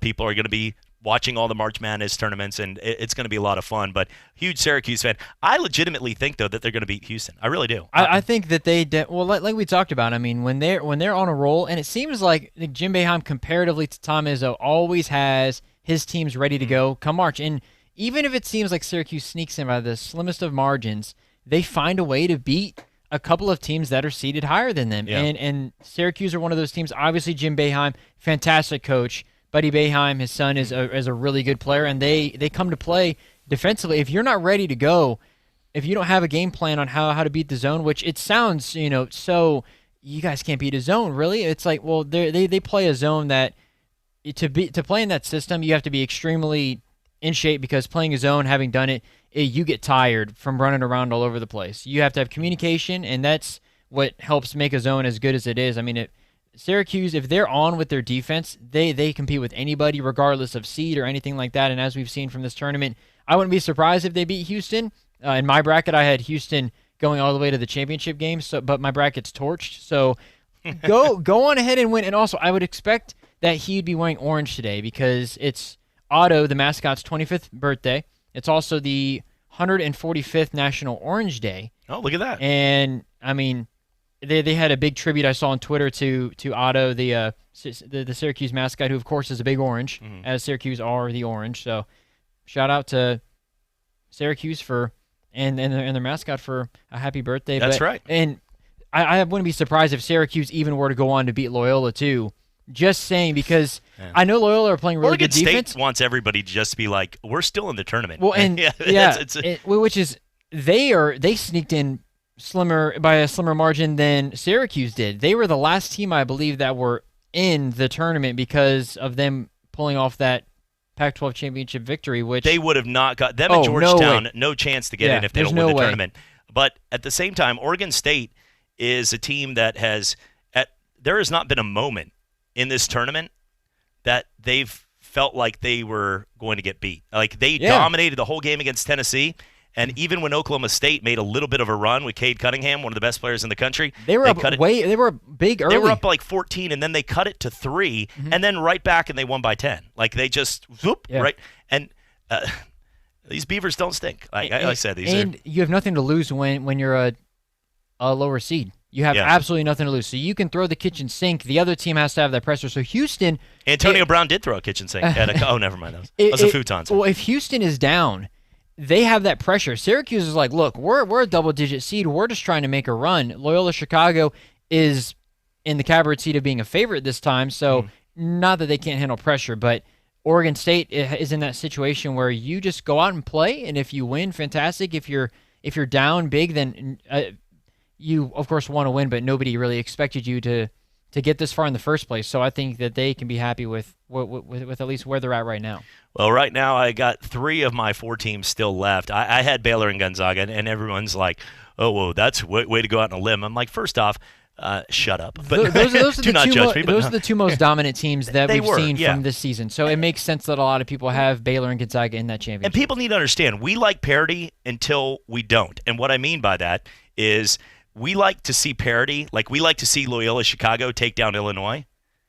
But if Loyola Chicago this week was playing against Oral Roberts, it'd be weird because you're like, I don't want to see one of the underdogs lose. Like one of these that like we don't care. Like last year, UC Irvine won a game, and I think Nevada won in the first round. Not last year, but the year before, 2019, and it was like 11 versus 13 game. And in the second round, nobody really cared because they were like, all right, these are two underdogs playing each other. It's like a bowl game. You're talking about like the Boise States and the UCFs. That would be great, but nobody wants to see a Cincinnati get paired with a team like this year, let's say Cincinnati and a San Jose or something, because then what are they proving? They're it's like your traditional Raging Cajuns taking on Tulane. You want a David versus Goliath, and that's something that when you pick Baylor and Gonzaga, it's okay to have these underdog stories, but we talk about a team like George Mason, we talk about a team like Loyola getting to the Final Four. We don't talk about them raising the banners, and it's because there's a few teams that are really, really good. Let's go ahead and take a quick break. We'll come back for more. This segment of the show brought to you by our friends at the Pensacola School of Massage Therapy. If you want more than just a job, but a career, Pensacola School of Massage Therapy is there for you, and they're hiring. So check them out today at Pensacola Massage Therapy, schoolofmassagetherapy.com. Coming back for more. The Pensacola Ice Flyers continue their season at home this weekend with Military Appreciation Night on Friday. The team will be wearing special military white camo jerseys, and the night is brought to you by Navy Federal Credit Union. Then on Saturday, it's the highly popular Small Dog Race Night presented by the Rock Hill Group. Fans, you can register your small dogs right now for free at PensacolaIceFlyers.com. Plus, $2 hot dogs are also available at the game. Get tickets and game info at PensacolaIceFlyers.com or download the official Ice Flyers mobile app. This is Sports Center. Hey, Matt. Oh, hey, Josh. What's up, man? You got the new network password? Yeah, you ready? Yeah. 1111, Yep. 36, trips right, flip empty, scat 322, stick buy-in, alert, triple right, flop empty, scat 22, hunt on 2. A lot of soccer at the office lately. Seems to be causing a rise in workplace injuries. Setting up a goal, that's just brilliant. I just love the... Oh! Oh, my ankle! Oh! Oh, it won't work for weeks. John, get up. He's fine. Oh, no! My ankle! The next time you rearrange that messy closet, why not set aside time to put your financial house in order as well? There are steps that can save you money and prevent hassles in the future. Make sure your credit report is accurate. Clean up bad credit by paying bills on time and paying down balances. And dispose of all unnecessary documents by shredding them. For more tips, call the National Foundation for Credit Counseling today at 800-388-2227 or visit them at nfcc.org, a public service from the NFCC. Market declines, unemployment, oil prices. Today's headlines can be scary. That's why you need Edward Jones financial advisor Frankie Pesci to have your back. He'll work with you to help you understand the impact of short-term events and how to be positioned for the long term. Frankie provides the tools for a reasoned, disciplined approach to investing. Don't let headlines derail your long-term financial strategy. Stop by their office in downtown Pensacola at 236 West Garden Street for a face-to-face appointment. Edward Jones, making sense of investing. Member SIPC. Bart and Hahn. You're not under contract. Technically, you ain't on the team. So just because you desire to go back don't mean I ain't supposed to say, hey, man, I would go there. I have to let it be known. You know what I'm saying? Closed mouths don't get fed, baby. You know what I'm saying? You miss 100% of the shots you don't take. What you talking about, son? You ain't under contract. You're on a break. So that's the opportunity period. You don't want your girl to get hollered at? Then don't go on a break. 11 till noon, weekdays on ESPN Pensacola 1330 AM, 99.1 FM. We do sports, and that's all we do. We're your hometown sports station, ESPN Pensacola 1330 AM, 99.1 FM.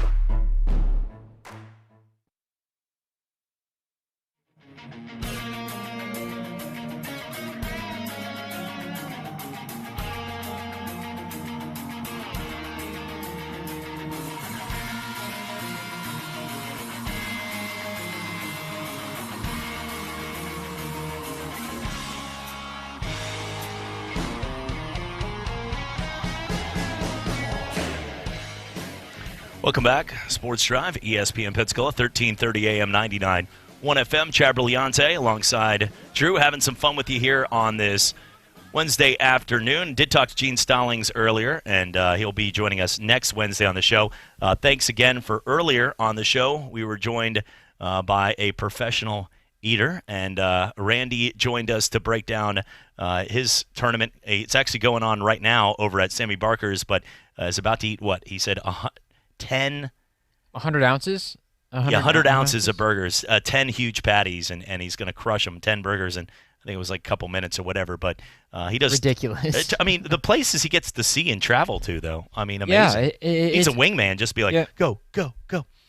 Yeah, like he was saying, he's gone to the Virgin Islands. He said Australia, New Zealand. I mean, it's cool enough if you can travel all over the world in general and just be able to see all the different places that are so unique around the world. But to do it and also compete at the same time has got to be an absolute blast. You know, I feel like there's parts of Australia, like Australia is one of those kind of things where people are like, man, it's so cool. Everybody, the way they talk, and crikey might out here, we're watching some of the wallabies. Right. But the thing is, like, I feel like the women want like an Australian men because they're just that hardcore, like they'll run through walls for you. But then the women are always like the ones on the cover of like Sports Illustrated, right? When it comes to swimsuit, not that I've ever seen. But when it comes down, they're not even wearing swimsuits anymore. They're just like, let's body paint. But when it comes down to what's happening now, I'm just completely off. My mind's drifting in a certain direction. Where are you going? I'm watching 1990 now. When it comes down to Australia, though, I don't think I would want to live there, though. You know what I mean? I feel like there's an animal that could just eat you, or some type of snake that could bite you, like go to the post office. Yeah, I mean, I feel like there's videos all the time of like the guy just trying to take a lazy stroll to the restroom, and there's like a pit viper sitting there in the corner, and he's like, and like, get the kids out. Like, I don't need that. Have you seen the videos of the kangaroos when they're like flexing and stuff? And you're like, oh my gosh, I do not want to come across one of those, because it literally looks like a Kangaroo Jack scene where you will get punched in the face by a kangaroo. Yeah, they're vicious. Give me a wallaby, which are the smaller ones. Yeah. But no, I'm not dealing with that. Overall, though, right now he's eating all of these burgers down there. It is Randy Santel. Seems like a cool dude, and we wish him the best. And what would be, if you had a competitive eating competition, what would be the go-to here? I'm trying to get rid of eating them. Or actually, my fiance is trying to get me to stop eating them, but hot Cheetos. I will literally rip through a bag in a day, and then I will suffer it, of course, like most people do after you go through something that's hot and spicy. But hot Cheetos, or just chips in general. I'm more of a snacker, I guess, if you will. But you give me a bag of chips, it's hard for anybody. It's hard to stop reaching back into the bag. Yeah, I'm a snacker too. I just snack on things like 3-meat calzones and other things. Just snacker, kind of thing. But when it comes down to, if I had to pick something, I would have to probably go with like those Bang Bang shrimp, the ones like gosh, I could just go to town on those. Yeah, shrimp are great. You have to get a food that you like enough, but isn't like burgers. I think for me it would be way too filling. There's no way I couldn't even down half that stack that we see there in that Facebook post. Oysters, I could probably do a lot of oysters, but there's a good chance that you do one competition and you get the wrong after eating like 12 dozen.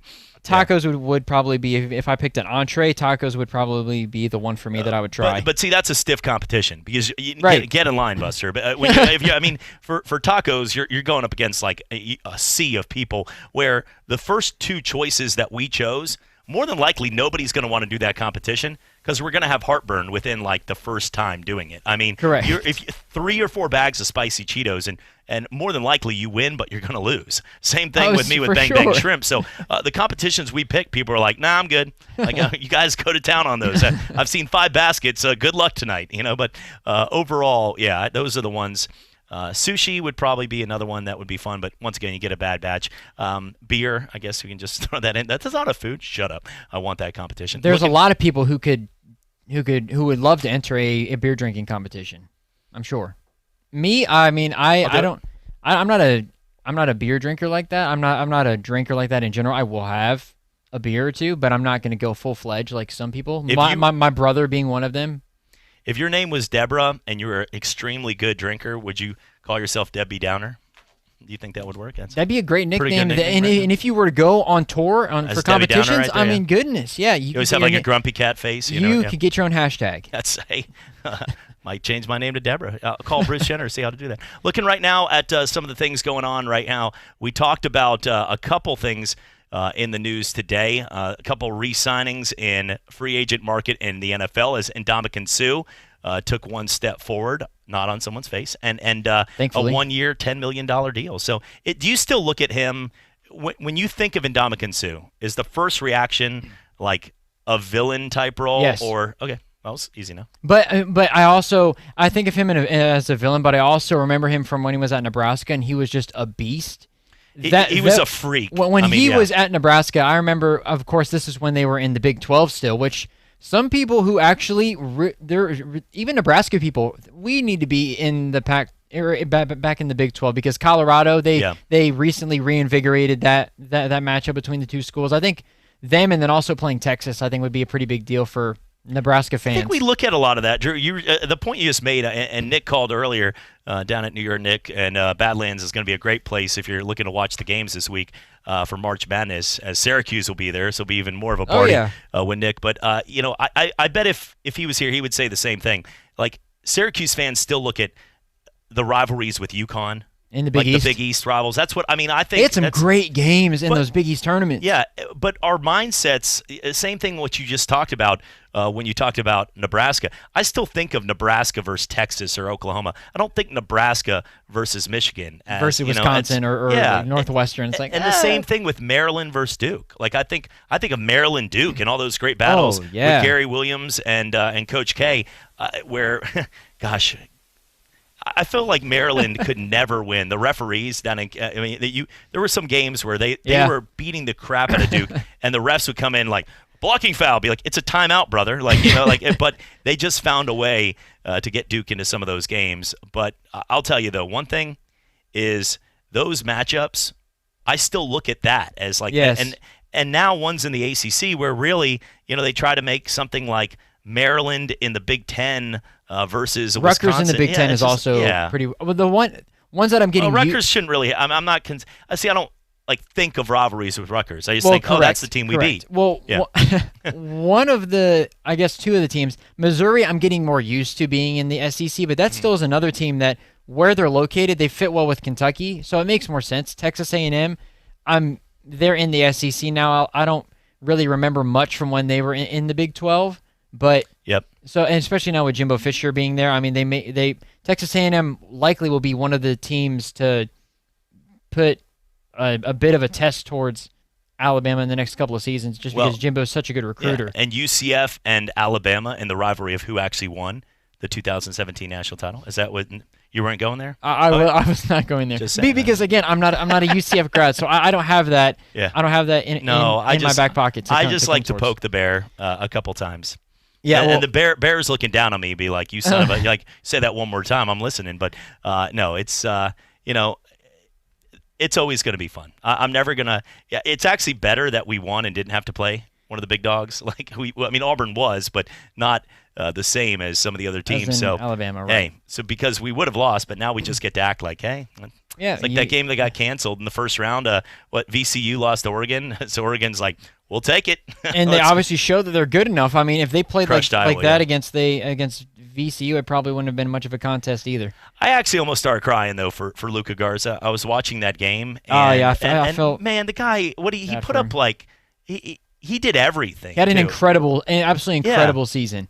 Well, in the final game too, I don't know the exact stats. It was a day game. He had 22 with like 4 minutes left in the first half. It was absolutely nobody could stop him.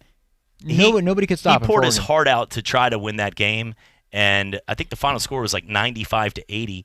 But they couldn't defend, and it was a barn burner. Yeah, it just was one of those that you could tell anytime a guy that legitimately is going to be a lottery pick, he's going to be a guy that is going to make a lot of money at the next level, and all you could tell to see a guy that he cared that much about coming back for another season too, to play for a team to win a title, to bring them back. And really, if you think about it, Iowa and Illinois came out of nowhere to be top 5 teams. They've always been okay, but they were always like borderline top 25 at best. Mm-hmm. And all of a sudden, they swooped right in with the Michigans, the Ohio States, obvious like the Wisconsins, the teams up there at the top, and became Illinois won the Big Ten this year, and Iowa was ranked number 2 in the nation at one point.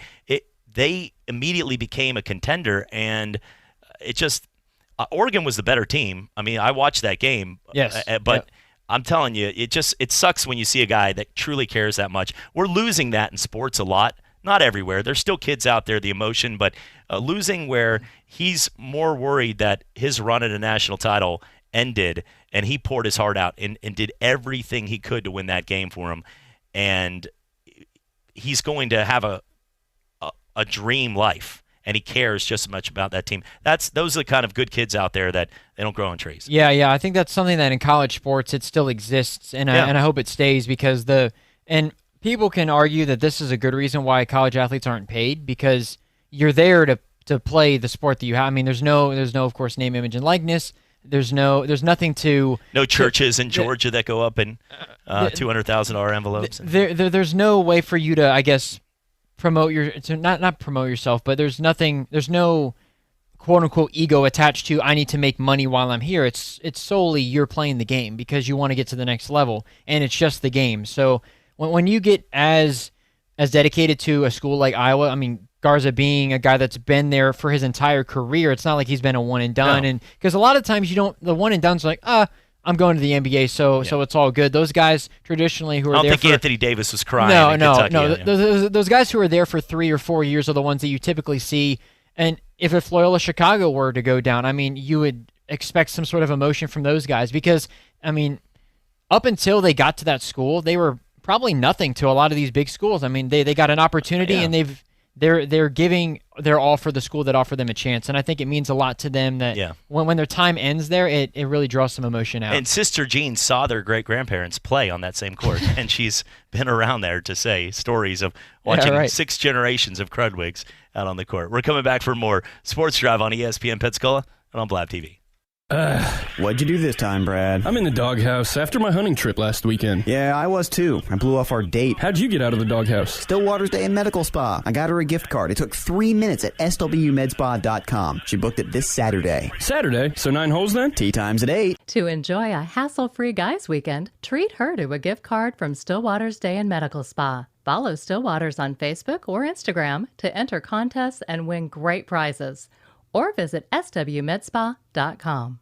The madness has arrived in downtown Pensacola. March Madness is here, and 200 South is your destination for every buzzer beater throughout the tournament.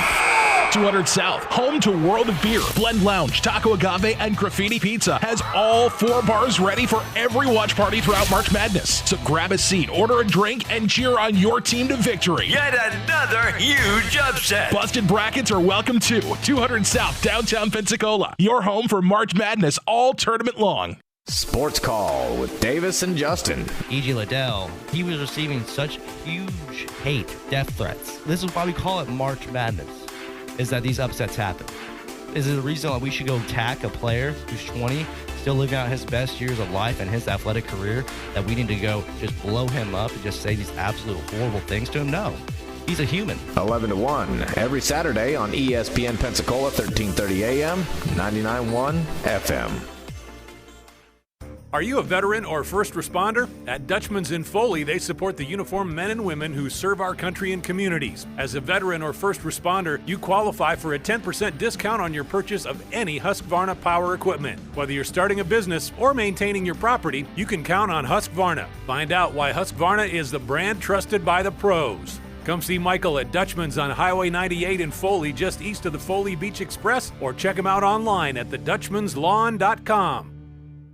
Hello, sports fans. Miles Bentley here, General Manager at Hill Kelly Dodge Chrysler Jeep Ram in Pensacola. Growing up, I always loved sports. Nothing but net, out of the park, through the uprights. Sink the puck Bentley, that was me. But my love of the game couldn't beat my love for Pensacola and helping folks get on the road of dreams in a new Dodge Chrysler Jeep Ram. Sure, I never went to the big leagues in sport, but we're all pro here at Hill Kelly Dodge Chrysler Jeep Ram. Proud to be in Pensacola. Hi, it's Mike Greenberg, and you're listening to The Sports Drive with Chad Brilliante on ESPN Pensacola, 1330 AM, 99.1 FM.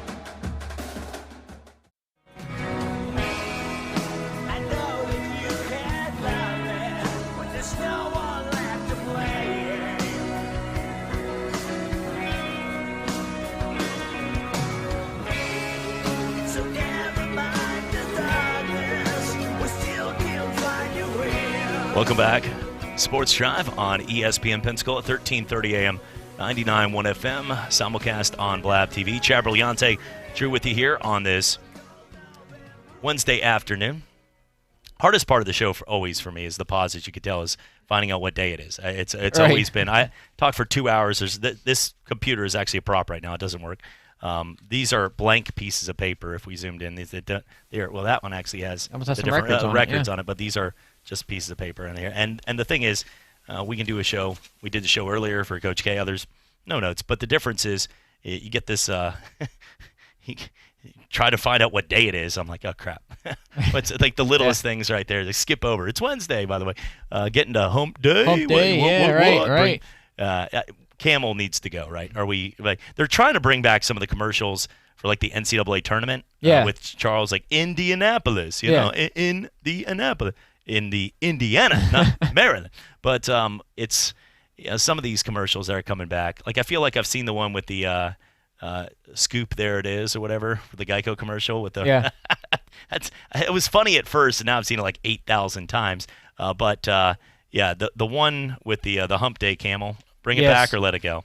I think it's cool when they bring it back, but only for. I mean, it was awesome when it first came. Yeah. It's like, oh, this is really cool, and it became attributed to Wednesday. Now it's like if somebody says hump day, it's like, yay, sure, all right. You know, it's like, all right, whatever. Yeah, I like Thursday and Friday better. We're one day closer overall. It is National Puppy Day, by the way, too. Coolest dog. What's your dog? What's your home dog right there? So I Butler, right? Yes, but I love all dogs. I'm a dog person. Back at Indianapolis, my parents have a chocolate lab, Hershey. Okay. She's getting old, but also a Chihuahua mix, and that dog is a little. My mom always says we should have named her Spaz because she talk about a dog that just has a bunch of energy. The Chihuahua does. I'm a Dalmatian person. If I could own a dog, you would own 101, right? I would own 101. If I could, I would do it. I mean, I'm certainly a dog person. No, it sounds. I love dogs too, but having 101 dogs sounds like a nightmare. I have a hard enough time taking care of a 36-year-old me. That would be that'd be like taking care of probably a couple of us individually, taking care of 101 dogs. Imagine like not having them on leash, just like let them all out, go into the yard, like neighbors, like oh my gosh, they're out here again. But yeah, I think I'm a dog guy. I think the coolest mascots, and I was looking at these earlier, I think if you had to go with the dog logos, I mean, it's hard to beat the Boston Terriers. I mean, that's what they are. That's got pretty, a sick logo. When you have that like smooth transition of something that everybody knows, household name, it's sort of, it's pretty cool. But overall, I would say Fresno State Bulldog is pretty vicious. Like it looks like it hasn't eaten in weeks. Yeah. I think it looks like the Bulldog from Tom and Jerry. Yes. A little bit. Yeah, the one that's always upset. So does the Gonzaga Bulldog, actually. Yes, it does. We've got him actually right here, pulling him up when it loads here. There you go. Okay, so overall, looking at these, I got to say, Drake's is pretty cool. Sienna, the Danes, it reminds me of the the Beethoven movies as a kid, so I like that one right there. Uga, I took pictures with Uga. That sounds weird, but I mean, like we were at a game. Georgia was taking on Michigan State. You have to get a picture with Uga. I mean, Capital One Bowl. We were down there in the field and get to roam. One of the perks of the media. And the dog's clearly sedated. Not when Auburn was playing that game. No, not at that game. I got to go with some of these dogs. Like put a logo next to them too. Like this one right here. I think that's Northeastern. I'm not even, but I'm. You're talking about the bottom one? Yeah, bottom left. I think that might be St. Francis. Where? They're also the Terriers, I believe. The one on the bottom right, I have absolutely no clue. Oh no, that's Wofford. Oh no, I meant like the bottom one on the. We're literally just pointing on TV right now. They're like, what are they looking at? The fourth one from the left. It looks like maybe a breed of collie. Not sure. Oh, you know who that is? That is, I think isn't that St. Bonnie's? Oh, yeah, St. Bonaventure. You think so? The Bonnies, I think that's the Bonnies. Out of all those logos, though, UConn, I'm bummed that they don't have the older logo. The older UConn logo is really cool. Yeah, that's I think Huskies, yeah. I think Drake's is pretty cool. They've left a lot off here because where's Washington? And I don't see Georgia or Mississippi State on there. Well, because Georgia is a G. It's not really like a dog logo. Yeah. Bryant Bulldogs right there. They do have the alternate logos now. I know Georgia's got one that they every now and then show on ESPN. That's pretty cool. Yeah. Drake's is really nice. That's a very Butler is pretty. I mean, it's a good logo for sure. And of course, and in a way, not blue is the name for Butler's live mascot. Is basically a poor man's UGA. And the fact that if you're by blue, everybody wants a picture. I mean, it's just a moment that you have to capture. Or like Smokey at Tennessee. I know Volunteers. It doesn't it's not in the name, the dog, but Smokey's iconic. Pretty cool. Yeah, I like Smokey. Look, I like Smokey. Someone just joined the show. Like, what is he talking about? Would you dare say Rocky Top with Snoop all Dogg's the? Would you dare say Rocky Snoop Top? Dogg, right? Oh, Snoop Dogg. Snoop Dogg up there. Would you dare say Rocky Top with all the Alabama fans that are out there? Oh, Rocky Top. I spend half my show talking Rocky about Top? fake national titles with UCF, and you think I care? Rocky Top. So basically, so in a way, you cheer for Tennessee every single time they play Alabama. No, if you're cheering for Tennessee, there's not much cheering going on. Correct. Listen, I call it how it is, and if you're as a of late, Tennessee there's not been much to cheer for as a Tennessee football fan. Now, if the question was what fight song gets stuck in your head the most, that one, as a kid growing up, my mom, my dad, and my brother all went to Florida. I was the rebel and couldn't play baseball for Coach O'Sullivan, but at the same time, I went to UCF. But overall, I look back and man, if you're a Florida fan, you got to be sitting there going, Tennessee. There's some classic games, but that da da da da da da da da da da da da. Da da da da da da da always be home sweet, and like it's just like driving home. And see, I'm singing it because it's stuck in my head. And now my dad's throwing like a Sprite bottle at me because he's pissed we just lost. And I'm now singing the war chant song of pretty much the team he hates. And that's one of the things that I love about college sports is the traditional aspect. And I talked to you off air about that yesterday. The tradition of college sports is something that we don't get in the pros. You don't get the school songs. You don't get the live mascots like that at all whatsoever. The tailgating. People tailgate for NFL games, but I colder cities to keep the BAC up, I think. Exactly. For college, it's a thing in college. It's such a big deal. It's so much more than just the football game. College game day makes it so much more enjoyable, I think, even for the basketball side of things. I mean, they give out the scholarships for like the half-court shot stuff. I mean, it's the college environment is unlike any other environment in sports. Well, and think about it, too. If you broke it down into a simplistic way, you're starting your weekend off in beautiful areas that you're usually invited to places you wouldn't be able to go, like maybe a sorority house or a fraternity house or like Oxford, tailgating in the Grove. And a really beautiful place. You get to eat other people's food and drink other people's beer a lot of times, and you get to party with a bunch of people that enjoy the same thing you do. And it's actually celebrated in a way, hopefully you have a hotel room, but celebrated to get completely blitzed and go out there to a game and cheer for your team. So it's like you're starting the weekend off with like the ultimate party, and usually the more crazy you get, the better time you have. So yeah, it's really, you don't have to go inside the football stadium, and a lot of people have a blast. A lot of people don't actually go into the football stadium. No, I don't. I've been to 4 world's largest outdoor cocktail parties. I remember 3, and I've been in the stadium once, and every one of them was great. If you ever, I know they don't call it that anymore, but that should be on when things start to open back up, put that on your bucket list. Okay. It's on Halloween night, so everybody dresses up in outfits. Is that when you're dressed up as Cam Newton? No, that's that one. There were a lot of eyes that were ready to take me out on the street. I had to carry a deflated New England Patriot football to make sure it was Cam, although I looked like my grandmother coming from church, and that wasn't a cool look. So at 10 o'clock at night. We're coming back for more Sports Drive. One more segment. Chad Drew right here, ESPN Pensacola, and on Blab TV. Take a moment to think about your passion. What do you wake up for every day? Is it chasing the next adventure? Is it creating unforgettable memories? Whatever it is, Adventure Motorsports of Northwest Florida recommends going after whatever makes your heart race. Find your next adventure at Adventure Motorsports of Northwest Florida, where you'll find Indian, Ducati, BMW motorcycles, and Polaris slingshots. The human heart is made for an epic story. Begin writing yours at Adventure Motorsports of Northwest Florida. What if the music stopped? If the familiar voices were silenced? If there were no breaking news updates? What if your companion and connection to your community came with a monthly fee? Don't worry, we're free local radio with you wherever you go, celebrating 100 years and looking forward to the next 100. We are broadcasters. Text radio to 52886 and let Congress know you depend on your local TV and radio stations.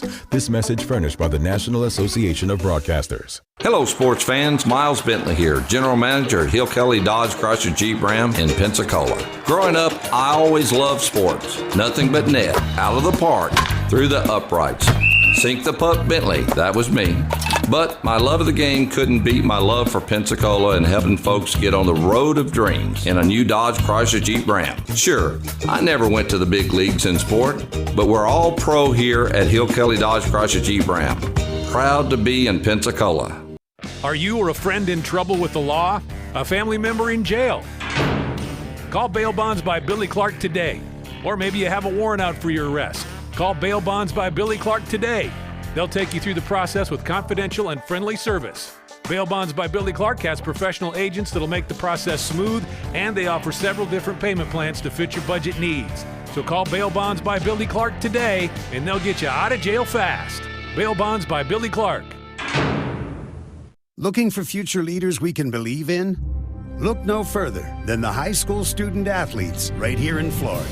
High school sports teach young people how to be effective leaders. It includes learning to listen, accepting responsibility, being a good role model, and it's about respect. The result, it transcends sports. It gives us hope for the future. This message presented by the Florida High School Athletic Association and the Florida Interscholastic Athletic Administrators Association. The greatest name in sports radio is ESPN. Wherever you have Alexa, you can hear ESPN Pensacola 1330 AM, 99.1 FM. Just say, Alexa, enable ESPN Pensacola 1330 skill. Hey Pensacola, this is former NFL Pro Bowler Bart Scott. Catch my show, Bart and Hahn, every weekday from 11 to noon on ESPN Pensacola 1330 AM and 99.1 FM. the teams, the games, the fans, the local talk. This is ESPN Pensacola 1330 AM, 99.1 FM.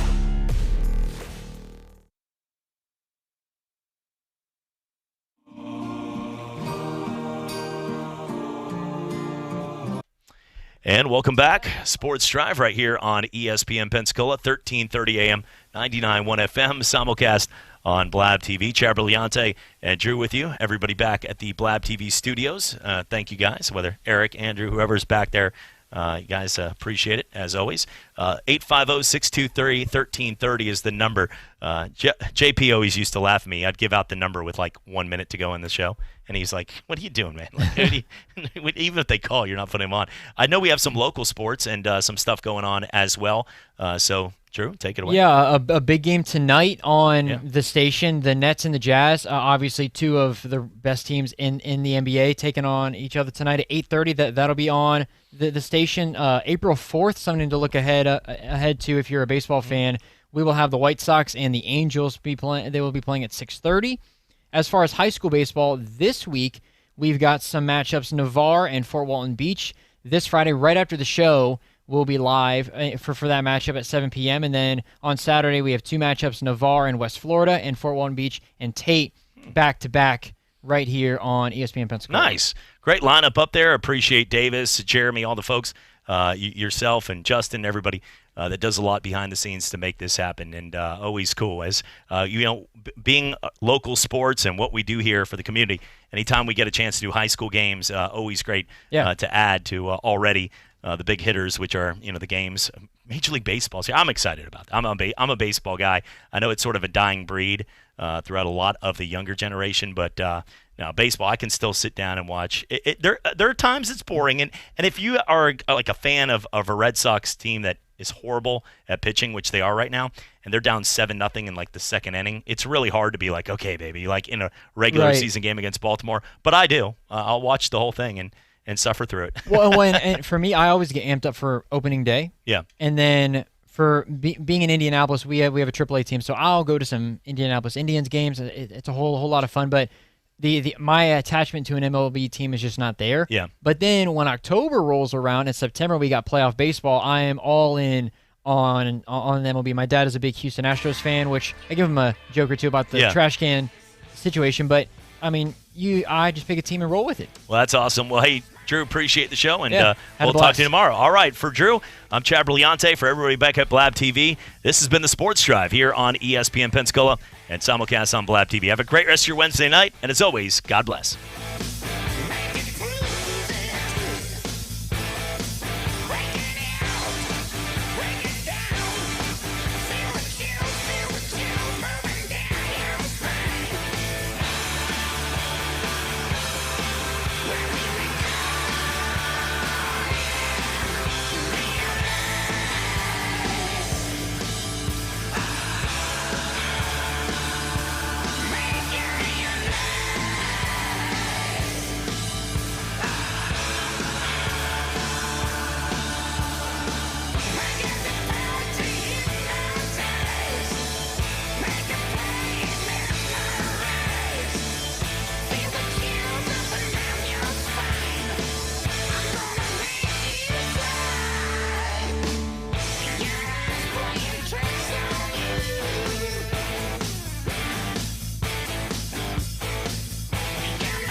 It's time for your quick scoreboard update here.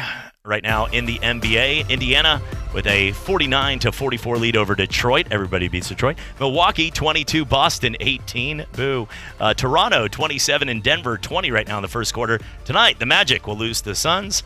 Chicago will play against the Cleveland Cavaliers. This is ESPN Pensacola, 1330 AM, 99.1 FM. Pensacola's home for hometown sports. Your home to talk football with Coach K. Sports Drive with Chad Brillante and Sports Call with Davis Allen. If you'd like to partner with ESPN Pensacola or become a sponsor, just give us a call at 262-6000. You're listening to ESPN Pensacola, 1330 AM, 99.1 FM. All sports, all the time. WEBY, Milton, Pensacola. This is Sports Center.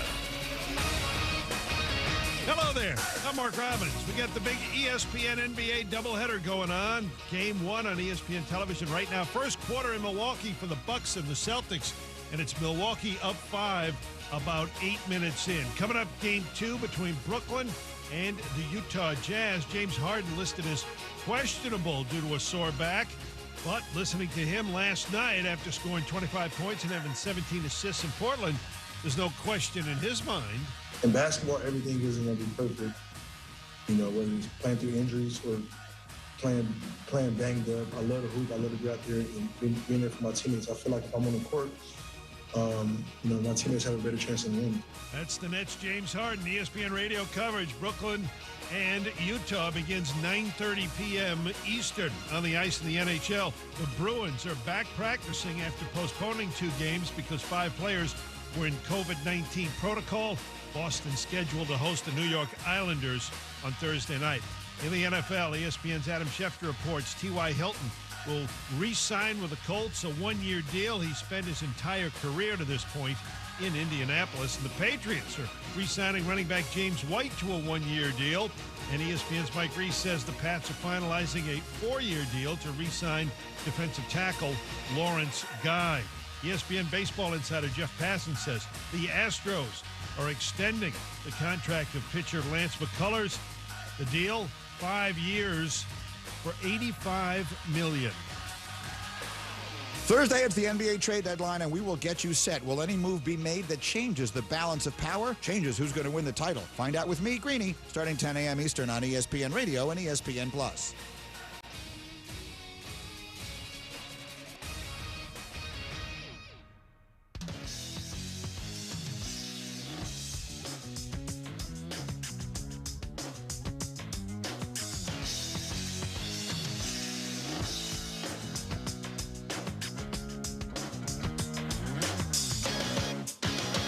1, 2, 3, ho! This is Spain and Fitz on ESPN, ESPN app, and SiriusXM Channel 80.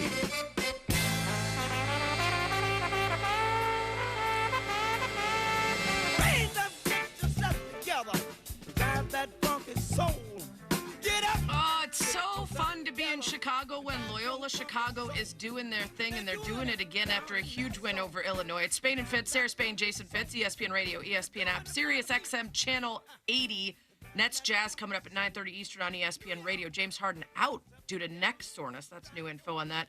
We'll take you into that game. It's Spain and Fitz presented by Progressive Insurance. And joining us now on the Goodyear Hotline, coming back, Loyola Chicago head coach Porter Moser. First question, let's get back to where we were last week when I unfortunately had to hit you with the heart out, and I appreciate you coming back despite that. I was saying that you're all staying in the JW together, and I would be pranking all the other teams if I were you. And you said, I have a great story, and then we cut you off. So this is an incredible multi-day tease. Let's pay it off here. Let's hear the story. I know. You kiboshed me, Sarah. Like, I'm all pumped up. I was bouncing off the walls. We just beat Georgia Tech. You were the first radio show I did, and then you cut me off after like 30 seconds. And now I can't remember the damn story. I remember I was about to tell a great story, and I can't remember the story. It was something relating to COVID and all the teams being right on top of each other at the JW, something about that. But must not have been that great then, Coach. I think it was. I know it most likely wasn't, but I do remember this did happen with the COVID. Is where all the teams are in a row. These ballrooms, like you go down, it was Virginia or West Virginia, Maryland, LSU. It was Houston, Texas, North Carolina, Oklahoma State. Everybody's on a row in these ballrooms, and all of a sudden they had like the caution tape up on all these carts. And it looked like hazmat, like everyone was wheeling VCU out. And it was like so sad because VCU had to leave. And it was that was just such a sad thing for those kids to see that happen. I tell you what, everybody was shook because, you know, it is kind of like AAU. You're talking, you're seeing everybody in the halls. But yeah, that was a tough scene seeing them get wheeled out. But it's kind of neat seeing all the other teams and everybody here. Coach, let's start with an apology. I owe you an apology for the things I may have said about what you did to my bracket over the weekend. I'll be honest about it. I had Illinois going to the final. That obviously didn't work out for me. But this team at this point, as much as we're talking about a Cinderella run, you guys also have an NIT berth. Like, you're postseason ready at this point. It's part of the culture of what you're doing. So how's it different this time being where you guys was last time? You know, I don't know if it's any different. We're still chasing. We still believe. We're still together. And the cool thing about sustaining what we've done at Loyola is sometimes when you do another run at a level like a program like we're at, like you have everybody back. We only have 2 guys that played from that team. Everybody else is new. And that's kind of cool. But nothing's really different. We're really connected. We really believe. I think we're defending at a high level. I think we share it. We move it. We space it. And, you know, just love this, you know, about competing and advancing. I think everything, in my opinion, that we're chasing is the same. Coach Porter Moser with us here on Spain and Fitz on ESPN Radio. Coach, you know, the way that you've had this team advancing as far as they have the last couple years has a lot of people making comparisons to Gonzaga. The idea that this could be a sustained excellence, a perennial tournament team. What do you think when you hear that? I mean, everybody puts at any level is putting Gonzaga up there now, not just the Missouri Valleys of the world. You know, there's parents. They're a Jesuit school. We're a Jesuit school. They've really started to sustain success and make it a place to where maybe kids want to go and continue to get higher and higher level kids. So, you know, it's awesome. It's a loft. We got a ways to go.